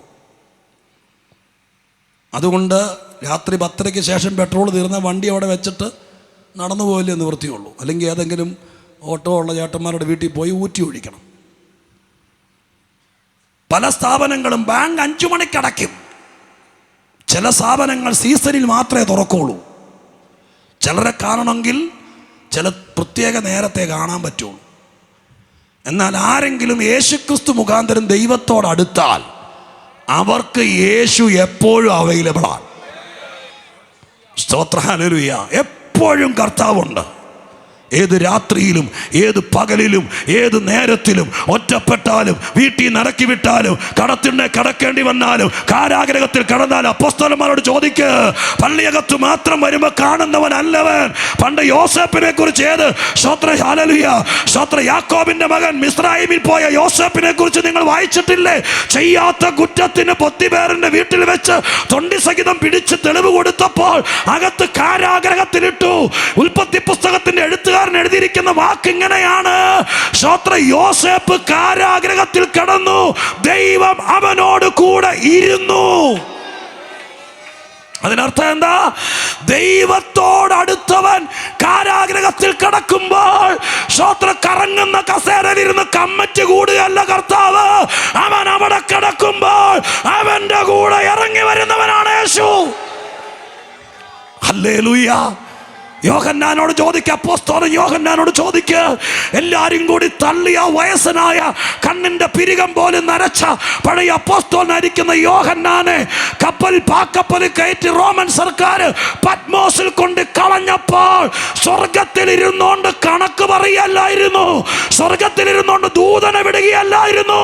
പത്മോസിൽ കടന്നപ്പോൾ യേശു അവിടെ ഇറങ്ങി വന്നു. അതുകൊണ്ട് ഇന്ന് രാത്രികാലം കർത്താവിനെ നിങ്ങൾക്ക് എപ്പോഴും കിട്ടും. ജയിലിൽ കിടന്നാലും ICUവിൽ കിടന്നാലും എവിടെ കിടന്നാലും യേശു നിന്റെ അടുക്ക വരും. കർത്താവ് നിന്റെ സ്വന്തമാകും. ആ വാക്കിൻ്റെ അർത്ഥം ഇതാണ്: ദൈവത്തോടടുത്തവർക്ക് ആണ്ടും സീസണും കാത്തിരിക്കണ്ട. ഏത് രാത്രിയിലും ഏത് വേദനയിലും ഏത് നടുറോട്ടിലും ഏത് ഒറ്റപ്പെടലിലും ഏത് പരാജയത്തിൻ്റെ നടുവിലും ഏത് പടുകുഴിയിലും അവന് വേണ്ടി യേശു അവൈലബിളാണ്. ഇന്ന് രാത്രികാലം അങ്ങനെ ഒരു കർത്താവിനെ എപ്പോൾ വിളിച്ചാലും ഹല്ലേലൂയ, ഞങ്ങൾ ഉപദേശിമാർ പോലും ഫോൺ വിളിച്ചാൽ എടുക്കുകയില്ലെന്ന പരാതി. യേശുവിനെ ഒറ്റ വിളി മതി. നീ കർത്താവിനോടടുത്ത് അവൻ നിൻ്റെ കൂടെ വരും. നിൻ്റെ ഉള്ളിൽ അവൻ വസിക്കും. അവൻ നിനക്ക് എപ്പോഴും സാന്നിധ്യം തരും. ഇത് 4-മത്തത്. 5-6 കൂടി പറഞ്ഞ് ഞാൻ പിന്നാമ്പുറങ്ങൾ പറയാതെ ഇന്ന് രാത്രി അവസാനിപ്പിക്കാം. 5-മത്തെ പദം, പൂർണ്ണമായി രക്ഷിക്കാൻ. യേശുക്രിസ്തു പൂർണ്ണമായി രക്ഷിക്കുന്നവൻ. ആ വാക്കിനെ ഒന്നോടെ കൂലങ്കുക്ഷമായി ചിന്തിച്ചു നോക്കി. പൂർണ്ണമായി രക്ഷിപ്പ്, പൂർണ്ണ രക്ഷ, രക്ഷയുടെ പൂർണ്ണത. അതെപ്പോഴാണ് നടക്കുന്നത്? രോഗിയായി കിടക്കുന്ന സമയത്താണ് ആരോ 2 സുവിശേഷകർ വീട്ടിൽ വന്നത്. അവർ പറഞ്ഞു, സ്തോത്രം, ഇവിടെ അടുത്ത് അടൂര് ഏനാത്തൊരു ബൈബിൾ സ്കൂളിൻ്റെ ഗ്രാജുവേഷന് പ്രസംഗിക്കുമ്പോൾ അന്ന് ഞാനൊരു സാക്ഷ്യം കേട്ടു. സ്തോത്രം, ഒരു പഴയ വീട്ടിലെ പരമ്പരാഗതമായി 3-4 തലമുറകൾക്ക് ഒരേപോലത്തെ അസ്ഥി പൊടിയുന്ന രോഗം ശരീരത്തിനകത്ത് വെച്ച്, സ്തോത്രം, ജീവിച്ചിരിക്കുമ്പോൾ തന്നെ ഉള്ളിലെ അസ്ഥി ദ്രവിക്കുന്നു, പൊടിയുന്നു. അത് കൂടിക്കൂടി വന്നാൽ ഉള്ളിൽ നമുക്ക് ഈ അസ്ഥി, ഇപ്പം ഞാൻ ഇത്ര നേരം നിൽക്കുന്നതിൻ്റെ രഹസ്യം എൻ്റെ അസ്ഥി ഇങ്ങനെ നേരെ നിൽക്കുന്നതുകൊണ്ടാണ്. ഇതിങ്ങനെ കപ്പത്തണ്ട് ഒടിയും പോലെ ഒടിയാൻ തുടങ്ങിയാൽ മാംസം സ്വത്രം പഴുക്കത്തുള്ളൂ. 3 തലമുറയിലെ ആളുകൾ ശരീരത്തിനകത്ത് അസ്ഥി ഉള്ളിലിരുന്ന് പഴുത്തൊടിഞ്ഞ് അങ്ങനെ വേദന കൊണ്ട് സഹിക്കവയ്യാതെ മരിച്ചു. 4-ാം തലമുറയിലെ ഒരാൾക്കും അതേ രോഗം, പാരമ്പര്യമായി വരുന്ന ആ രോഗം കയറി. ഏകദേശം 32-33 വയസ്സ് പ്രായം കയറുന്ന സമയത്ത് അവൻ്റെ പിതാവിന് വന്നത് ഈ മനുഷ്യൻ്റെ ചെറുപ്പക്കാരൻ്റെ ജീവിതത്തിൽപ്പെട്ടു. ഇത് സ്ത്രീകൾക്കറിയാം, ഈ രോഗം പരമ്പരാഗതമാണ്. വാട്ടർ ബെഡിനകത്ത് കിടത്തി, സ്തോത്രം, തിരിയ പോലും ചെയ്യാതെ, അനങ്ങ പോലും ചെയ്യാതെ ഒടിഞ്ഞാൽ പോയി ആ ഒരു നിലവാരത്തിൽ സൂക്ഷിക്കുക. കൂടിക്കൂടി മുമ്പോട്ട് പോകും തോറും അങ്ങനെ തീരുവാണ് ആ കഥ. ആയുസ് തികയാതെ ദാരുണമായിരിക്കുന്ന വേദനപ്പെട്ട മരണം. ആ സമയത്ത് 2 ഉപദേശിമാർ തോൾ സഞ്ചിയിൽ ബൈബിളും ട്രാക്റ്റും ഒക്കെ ആയിട്ട് നാട് നീളെ കയറി. പരമ്പരാഗതമായിരിക്കുന്ന ഒരു പാരമ്പര്യ കുടുംബമാണ്, അത്രേ ഞാൻ പറയുന്നുള്ളൂ ചുരുക്കി. സ്തോത്രം, അവിടെ കയറി എല്ലാ വീട്ടിലും കയറി ഇറങ്ങി. സുവിശേഷകന്മാരുടെ ഒരു പ്രത്യേകതയാണ്, അവർക്ക് വലിയ വീടോ ചെറിയ വീടൊന്നൊന്നുമില്ല. നല്ല ഉദ്ദേശത്തോടെ പോകുന്നതിന് എല്ലാവരുടെയും വീട്ടിൽ ചെന്ന് ബെല്ലടിക്കും. സ്തോത്രം. വേണ്ടവർക്ക് വേണം, വേണ്ടാത്തവർക്ക് വേണ്ട. അപ്പോൾ അവിടുത്തെ അമ്മ ഇറങ്ങി വന്നു. ഒരു പറഞ്ഞു, ഞാനുണ്ട് സുവിശേഷകരാ, സ്തോത്രം, കർത്താവിനെക്കുറിച്ച് പറയാൻ വന്നതാ, നിങ്ങൾക്ക് വേണ്ടി പ്രാർത്ഥിക്കുകയും ചെയ്യാം. അപ്പം അമ്മ പറഞ്ഞു, വന്ന് പ്രാർത്ഥിക്കാം, കുഴപ്പമില്ലെന്ന് പറഞ്ഞു. സുവിശേഷകരുടെ കയറ്റിയിരുത്തിയാൽ രണ്ടാമത്തെ അവരുടെ ഒരു സ്വഭാവമാണ് ആരൊക്കെ വീട്ടിലുണ്ടെന്ന് ചോദിക്കും. പ്രാർത്ഥിക്കാൻ വേണ്ടിയാ, വേറെ ഒന്നിനല്ല. പറഞ്ഞു, ഇങ്ങനെ എനിക്ക് ഇന്നാണ് കഥ. അപ്പം അമ്മ പതുക്കെ കഥ പറഞ്ഞു. അകത്തെ മുറിയിൽ എൻ്റെ മോനുണ്ട്, അവൻ ഇന്നതാണ് വിഷയം. അപ്പം അവർ ചോദിച്ച, മോനെ കണ്ടൊന്ന് പ്രാർത്ഥിച്ചോട്ടെ. ഒരു വിരോധമില്ലെന്ന് പറഞ്ഞു. അങ്ങനെ ചെല്ലുമ്പോൾ അകത്തെ മുറിയിൽ വാട്ടർ ബെഡിൽ കിടക്കുന്ന ശരീരം ക്ഷീണിച്ച 30-32 വയസ്സുള്ള വെളുത്തൊരു ചെറുപ്പക്കാരൻ. അവരെ കണ്ടിട്ട് കർത്താവിനോട് പ്രാർത്ഥിച്ചു, ദൈവമേ, ഞങ്ങളെ ഈ വീട്ടിൽ കയറ്റിയത് കർത്താവാണെങ്കിൽ, അങ്ങ് സൗഖ്യം കൊടുക്കുന്നവനാണെങ്കിൽ ഈ മകനെ സൗഖ്യമാക്കണം. തലേ കൈവച്ചപ്പോൾ അമ്മ വന്നിട്ട് പറഞ്ഞു, തുടരുത്, തൊട്ടാൽ ചിലപ്പോൾ മുറുക്ക പിടിച്ചാൽ അസ്ഥി ഒടിഞ്ഞു പോകും. ആ പ്രാർത്ഥനയിൽ ഒന്നും നടന്നില്ല.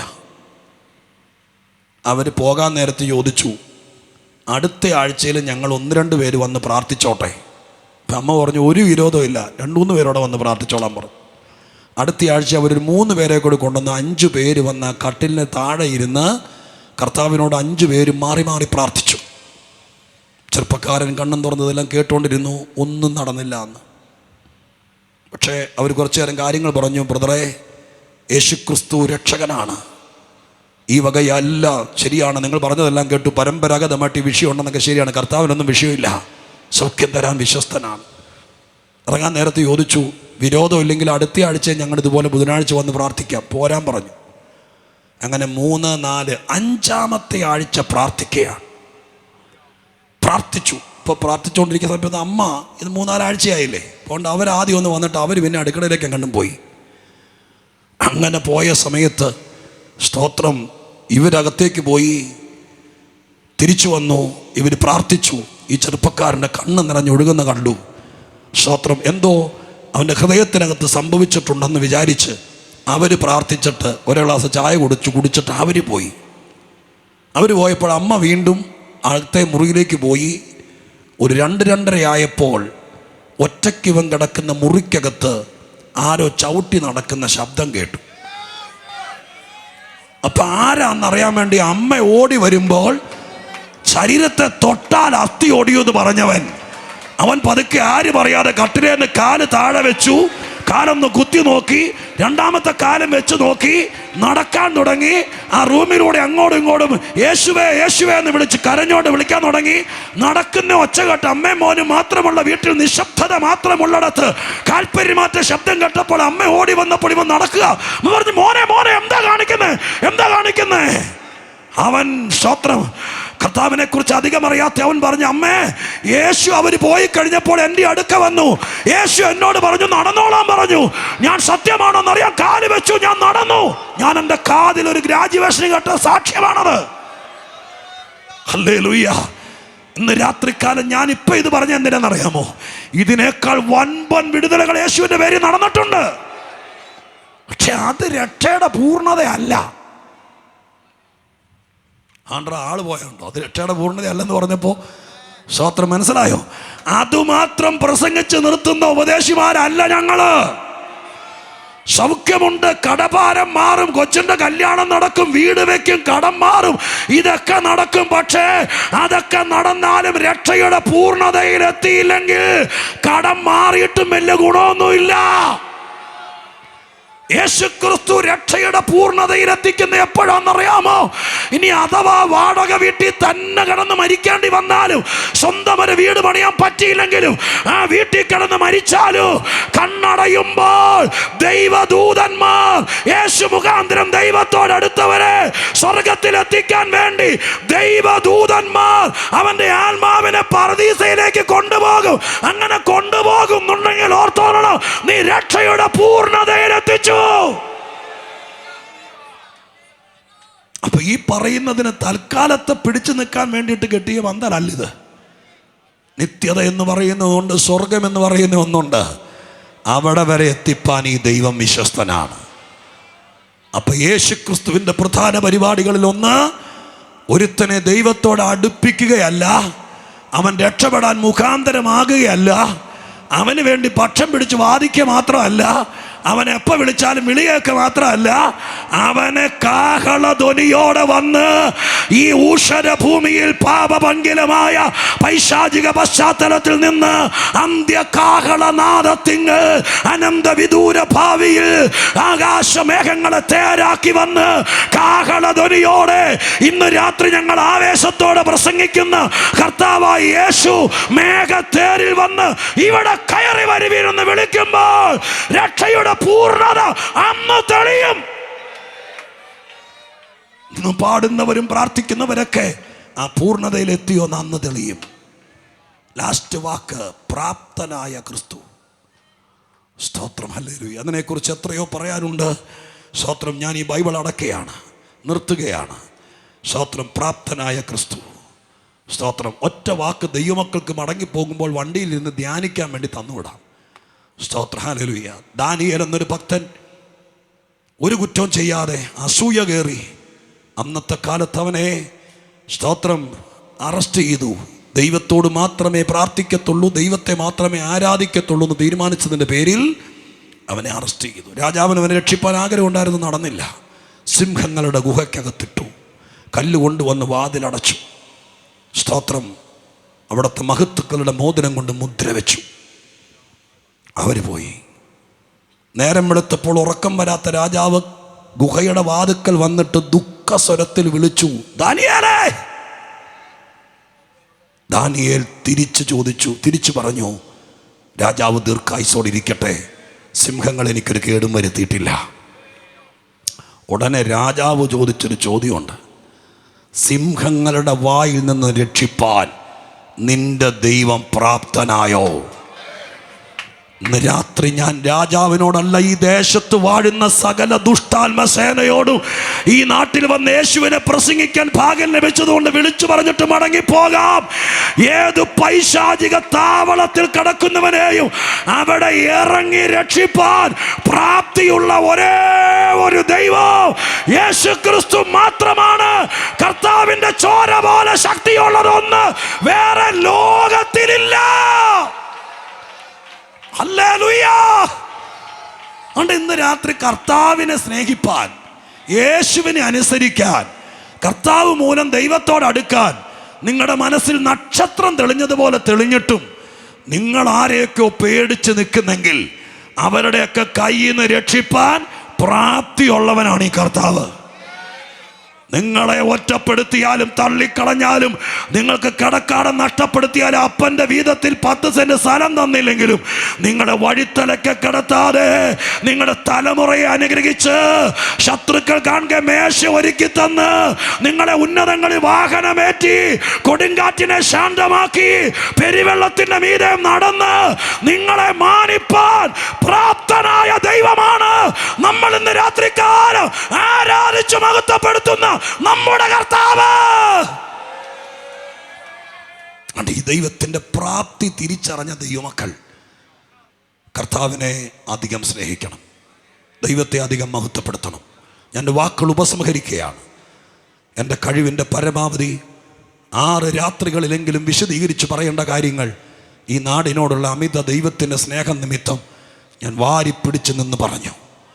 ഇത് ഈ രാത്രി ഈ കാര്യത്തിൽ ഏതെങ്കിലും ഒന്നിൽ എൻ്റെ യേശുവിനെ നിങ്ങൾക്ക് അധികം പിടികിട്ടിയെങ്കിൽ നിങ്ങൾ ഈ രാത്രി കർത്താവിൻ്റെ സന്നിധാനത്തിൽ എവിടെ ഇരുന്നാലും, ഒരുപക്ഷെ എല്ലാവരും ഈ പന്തലിന് കീഴിയൊന്നും കാണുകയല്ല, ഞാനിവിടെ നിന്ന നിമിഷം മുതൽ മനസ്സിലാക്കുന്നു ആരൊക്കെയോ നമ്മളെ അധികം ശ്രദ്ധിക്കുന്നുണ്ട്. അവരോട് പറയാം, നിങ്ങൾ ആരെയും പേടിക്കരുത്. ഈ യേശു, നിങ്ങൾ യേശുവെ എന്ന് വിളിച്ചാൽ നിങ്ങളെ ആർക്കും വിട്ടുകൊടുക്കാതെ പൂർണ്ണമായി രക്ഷിപ്പാൻ പാലത്തെ കയറ്റി പാലം വലിക്കില്ല, പാതി വഴിക്കിട്ടിട്ട് പോകില്ല. ഞങ്ങൾ 1000കണക്കിന് ആളുകൾ സാക്ഷികളാണ്. ആരൊക്കെ ചതിച്ചാലും ദൈവം ചതിക്കുകയല്ല, യേശു കൈവിടിയല്ല. അവൻ നിങ്ങളെ പൂർണ്ണമായി രക്ഷിപ്പാൻ പ്രാപ്തനാണ്. അതുകൊണ്ട് ഇന്ന് രാത്രിക്കാലം കർത്താവിനെ നിങ്ങൾ മനതാരിൽ കാണണം.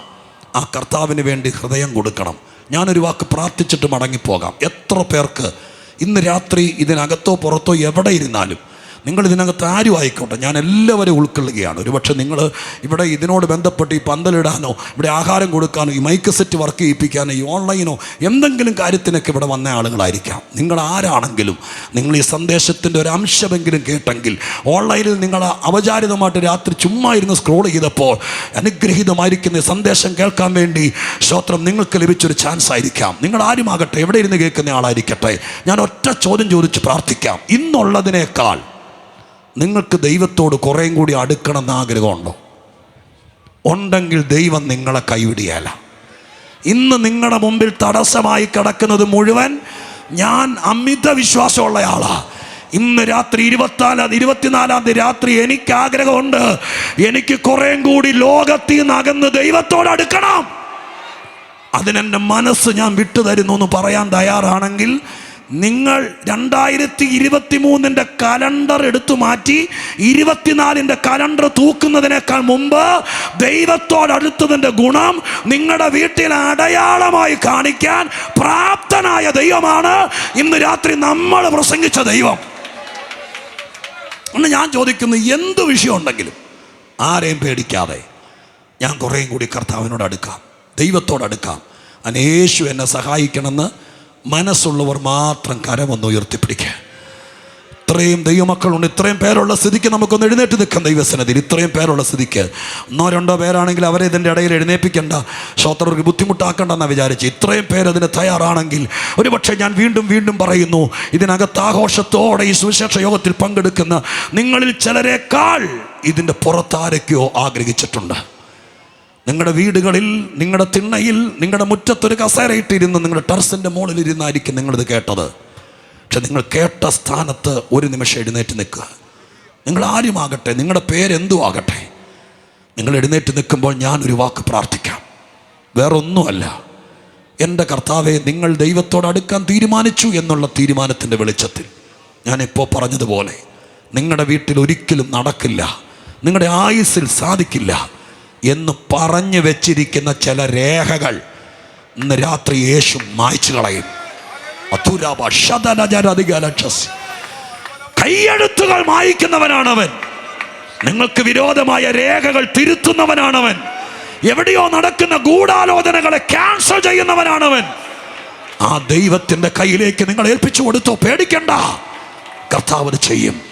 മക്കളുടെ കാര്യം നടക്കും, നിങ്ങളെ അനാഥനാക്കില്ല. നിങ്ങൾ പാതി വിശ്വാസിയായിരുന്ന മനുഷ്യനാണ്, നിങ്ങളെ ഒന്ന് പൂർണ്ണ വിശ്വാസത്തിലേക്ക് നയിക്കുക. ഞാൻ കാണുന്നു കർത്താവ് നിങ്ങളുടെ കയ്യെ പിടിച്ച് അപ്പൻ്റെ മുമ്പിലേക്ക് കൊണ്ടുവരികയാ. തേജോ രൂപിയായ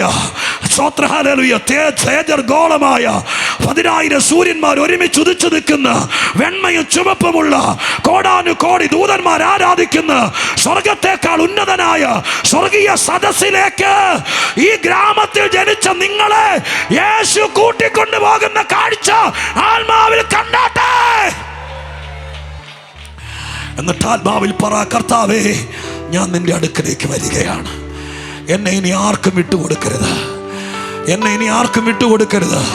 അങ്ങയോട് അടുക്കാനുള്ള സ്ഥാപനം എൻ്റെ മേൽ വന്നിരിക്കുന്നു, ഞാനത് കേട്ടിരിക്കുന്നു. ഇന്ന് രാത്രി എൻ്റെ ഹൃദയം നിനക്ക് തരുന്നു. നിങ്ങൾ കരങ്ങൾ കൂപ്പിയോ, കൈകൾ നെഞ്ചത്ത് വെച്ചോ, തലയ്ക്ക് മീതെ കൈ, എങ്ങനെ നിങ്ങളുടെ ശരീരത്തിൻ്റെ ഭാഷയിൽ പ്രതികരിച്ചോ, സ്വർഗം അത് കാണും. ഞാൻ പ്രാർത്ഥിക്കാം. പരിശുദ്ധ ദൈവമേ, ഞങ്ങളുടെ സ്വർഗീയ പിതാവേ, എല്ലാവരെയും രക്ഷിപ്പാൻ പ്രാപ്തനായ മശിഹായേ, ഞാൻ ഞങ്ങളുടെ മക്കൾക്ക് വേണ്ടി പ്രാർത്ഥിക്കുന്നു. കൈ നെഞ്ചത്ത് വെച്ചും 2 കരങ്ങളും കൂപ്പിപ്പിടിച്ചും നിറഞ്ഞ കണ്ണുകളോടെ വീട്ടിൽ ഒതുങ്ങിയ മക്കളെ ഓർത്ത്, പാതി വഴിയിൽ അസ്തമിച്ച സൂര്യനെ പോലെ ജീവിതത്തിന് ചിറകൊടിഞ്ഞതോർത്ത്, ആരും ഒരു മുഖാന്തരമാകാനില്ലാത്തത് കൊണ്ട് അതപ്പതിച്ചു പോയല്ലോ എന്നോർത്ത് നെഞ്ചു കലങ്ങിയവർ ഇതിനകത്തുണ്ട്, ഈ നാട്ടിലുണ്ട്. ഞാൻ അവർക്ക് വേണ്ടി പ്രാർത്ഥിക്കുന്നു. എൻ്റെ കർത്താവ് വരെ കണ്ടേക്കണേ. ഞാൻ അങ്ങയിലുള്ള ധൈര്യം കൊണ്ട് ഒരു വാക്ക് എല്ലാവരും കേൾക്കെ പറഞ്ഞു പോയി. കർത്താവേ, ആരെങ്കിലും ദൈവത്തോടടുത്താൽ ജനുവരി മാസത്തിൽ കയറുന്നതിനേക്കാൾ മുമ്പ് അങ്ങ് അവർക്ക് വേണ്ടി നന്മയ്ക്കായിട്ടൊരു അടയാളം ചെയ്യുമെന്ന് എനിക്കെൻ്റെ ദൈവത്തിലുള്ള വിശ്വാസം കൊണ്ടാണ് ഞാനത് പറഞ്ഞത്. അങ്ങന്റെ വാക്ക് മാനിക്കും. ഇവർക്കത് അനുഭവമാകും. സാക്ഷികൾ എഴുന്നേക്കും, കാര്യം നടക്കും, മഹത്വം വെളിപ്പെടും, സ്വർഗം സന്തോഷിക്കും. ഞാനത് വിശ്വസിക്കുന്നു. യേശുവിന്റെ നാമത്തിൽ പ്രാർത്ഥിക്കുന്നു. കേൾക്കണമേ സ്വർഗീയ പിതാവേ. കരമടിച്ചു ദൈവത്തിന് നന്ദിയോടെ സ്തോത്രം ചെയ്തോട്ടെ.